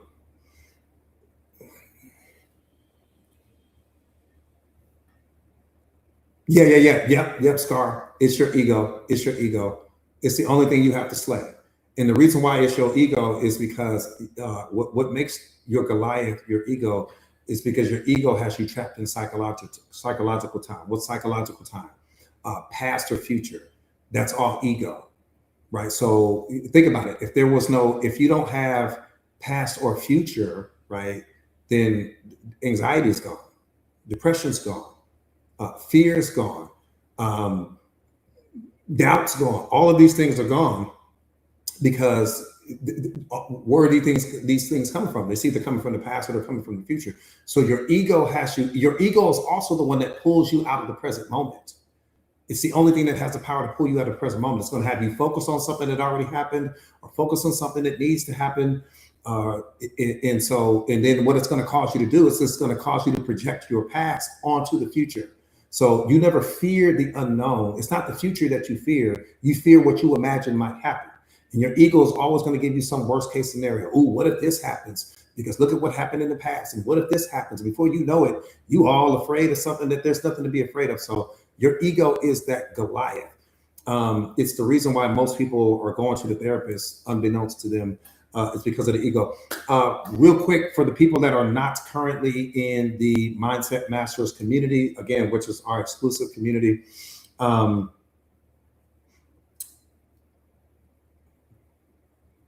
it's all about how powerful are you ready to be. That's it. How powerful are you ready to be? I have all of the tools and weapons that you need to transform you into something that will be unrecognizable to every person that currently knows your name. But how powerful are you ready to be? See, the student and the teacher creates the teaching. So I can show up. I'm going to show up and do my part. Will you? The student and the teacher creates the teaching. You won't be able to do it without me, and I won't be able to do it without you. But the combination of us both is what creates that synergistic relationship that we were talking about earlier. It's what creates that third thing. It's what unlocks something different in you. That's the whole purpose and the goal. See, so the Mindset Masters community comes with 2 life coaches, 1 executive coach. It comes with access to all of my live streams, like the ones you're watching right now. They're all archived inside of the community. So the beautiful thing is that even if you miss a live stream, oh, coach, I wasn't able to do that. I had to go to work, family, emergency, whatever the case may be. Everything's archived. You never miss anything. That's number 1. Number 2, you can always go back and watch all of the old original live streams and different things like that and kind of bring yourself up to speed. That's a beautiful thing. And then you're going to have access to my podcast, which is my personal favorite. Why? Because what I want you to do is when you're going on walks, listen to the podcast. When you're at the gym, listen to the podcast. When you're in traffic, turn every negative experience into a podcast experience, right? Where I'm always growing, I'm always evolving, right? I'm always unlocking different versions of myself. Because every time you take in a live stream or a podcast, you're going to unlock a version of yourself that you didn't have access to before you listened to the podcast or the live stream. So you want to have that. And then also what I write for you guys every single day, you're going to also have access to that. So you're going to have a nice sized journal just full of from everything that I write. The community, look at the community as your gym, but it's just a gym for your mind. The same way you might have Planet Fitness or 24-hour fitness or Lifetime Fitness. Well, what's that for? It's for your physical body. Wonderful. Okay, well, the community is for your mental gym, for your spiritual gym, for your emotional gym. So the same way you make your gym a lifestyle, you make the community a lifestyle as well, because when you show up in the community, this is what it's going to do for you, right? It's going to transform you internally. And when you get transformed internally, externally, your external reality will catch up to mirror your internal reality. Once that happens, it's game over. And then also, lastly, when you guys get signed up today, you're going to receive a copy of my book, The Secret of Awareness, How Powerful Are You Ready to Be? This is going to come in ebook format. I want to be very clear on that. It's going to come in ebook format, which means you'll get it today. And then you're going to also receive my e-course, which is called The Fearless Mindset. You're going to get that today as well. So you're going to get both. You're going to get the course, you're going to get the book today. The beautiful thing about it is that you're going to have access to me, right? You have access to the person that wrote the book. How you lose? You have access to the person that wrote the book, that wrote the course, that's doing the live streams, that's doing it all, right? You got Maywood for all of the questions that you may have at the entry level. You're going to have me for all of the questions that you're going to have that are a little bit more powerful and that may carry a little bit more weight. You got Coach Deborah. So when you become that most powerful version of yourself, and you will, and you're ready to write that book or whatever you want to do, speaking engagements or whatever you want to do, she's that person that you're going to want. You're complete already. You don't have to look for what you're going to become. It's staring at you right now. And so the entire community is $1 per day, 4 quarters. You got that in your couch right now. Go flip your couch over right now. 4 quarters are going to fall out. Right. So you have it's $1 a day, $29 a month, no contracts, no obligations, no excuses, no procrastination, no I'll start on Monday, no I'll start when I get this done. No, start right now. See, the best time to start was yesterday. The next best time is right now. No excuses. So type me in the comments if you are ready to get signed up, and we'll tell you how to do it. Rich, I'm telling you, Rich got 4 quarters in that pair of jeans in his closet right now, hanging up. 4 quarters in there right now. Okay, Jazz, I see you. Jazz, I know you're ready to sign up. Christian, I know you're ready to sign up. So this is what you guys are going to want to do. Copy and paste that link. And Tracy, I got you. I'm going to answer your yeah, that's Coach Rich right there. That's Coach Rich right there. Sefe, what's up, beloved? Copy and paste that link, you guys, that you see Tara has pinned. Copy and paste that link. It'll take you directly to our community. And when you enter the community, whole process is going to be like a couple minutes, and then you guys will be signed up. Please watch the community tutorial. Lynn, I already see you coming. Please watch the community tutorial.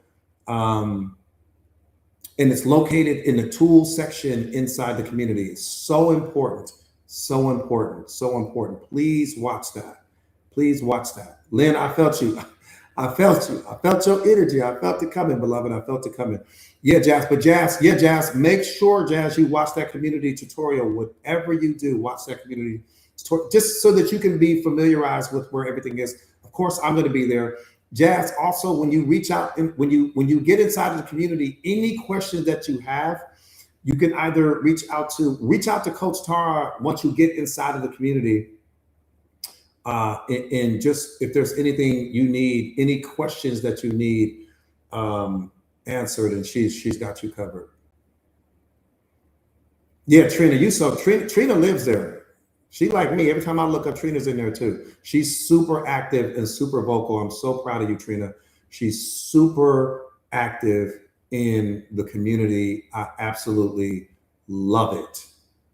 She is active and vocal. That lets me know. I'm worried about the people that I don't see. May is super active, super vocal in the community. Rich is super active, super vocal. Sefe, it's you got to be T-Benz, super active, super vocal. Lynetta, super active, super vocal. Lynn is active and vocal. You gotta be, you gotta show up. What's the point in being there if you're not gonna show up? Like, you gotta show up. And the chat is like the freeway. It's where all the action is going down. Jump inside that chat, because I've always got messages inside the chat, you guys. That's what you guys don't understand. I'm constantly leaving voice notes inside the chat. My thoughts of the day are all inside the chat. So if you're not inside the chat, I don't know what you're doing. Lynn, you're so welcome, beloved. All right. Other than that, are there any community-related questions before we disconnect? Great job, you guys. Great job, everyone. Great job, everyone. Heavenly, what's up, beloved? That part, Nephew, you said something right there. That's another. That low key might be a t-shirt right there too. You're so welcome, beloved. You're so welcome. Valerie, you're so welcome. You're so welcome, beloved. Myra, I see you. Other than that, you guys know it's Friday, so we got to bring it. You know it's Friday. We got to close this week out with a bang. You guys have done amazing. Tracy, I got you inside the community. Tracy is super active, super vocal. What I love about Tracy is she asks questions. If she is stuck, she is going to ask a question. Lamika, what's up, beloved? And I love that, because that's what I'm there for. But Sean, I see you. Okay, I will see you guys. Other than that, I will see you guys. Yeah, Tracy going to ask that question. She's going to ask that question. Coach, hey, break that down for me. And Snooki, we're so happy that you're back. Snooki, get that bundle. I'm telling you right now, you're going to love it. Get that bundle. But when you guys get that bundle from inside the community, from inside the funnel, make sure that you print it out in color, please. And Maywood takes and breaks every single live stream down. She breaks the notes down. She is such a valued asset in our community and such a valued pillar of our community. She breaks every live stream down. You cannot miss it. You can't miss it. I'm talking, she's gonna break that bad boy down like a math problem. You won't miss it. I go and read what she's saying. I'm like, damn, I need to do a live on this. Just her notes is live worthy. I can do a whole live stream just off of her notes. That's how powerful it is. Okay. Other than that, I will see you guys. Tara, let's give some love to our Tara real quick before we check out, for always protecting the integrity of our live streams, making sure that she keeps all the riffraff out. Thank you so much, beloved, for all that you do. Because oftentimes she can't do her thing and kind of just sit back and enjoy the live, because you know it's always somebody in here with something to say. Yeah, prayer B. I'll see you tomorrow, beloved. I will see you guys tomorrow. Stay powerful, stay prayed up.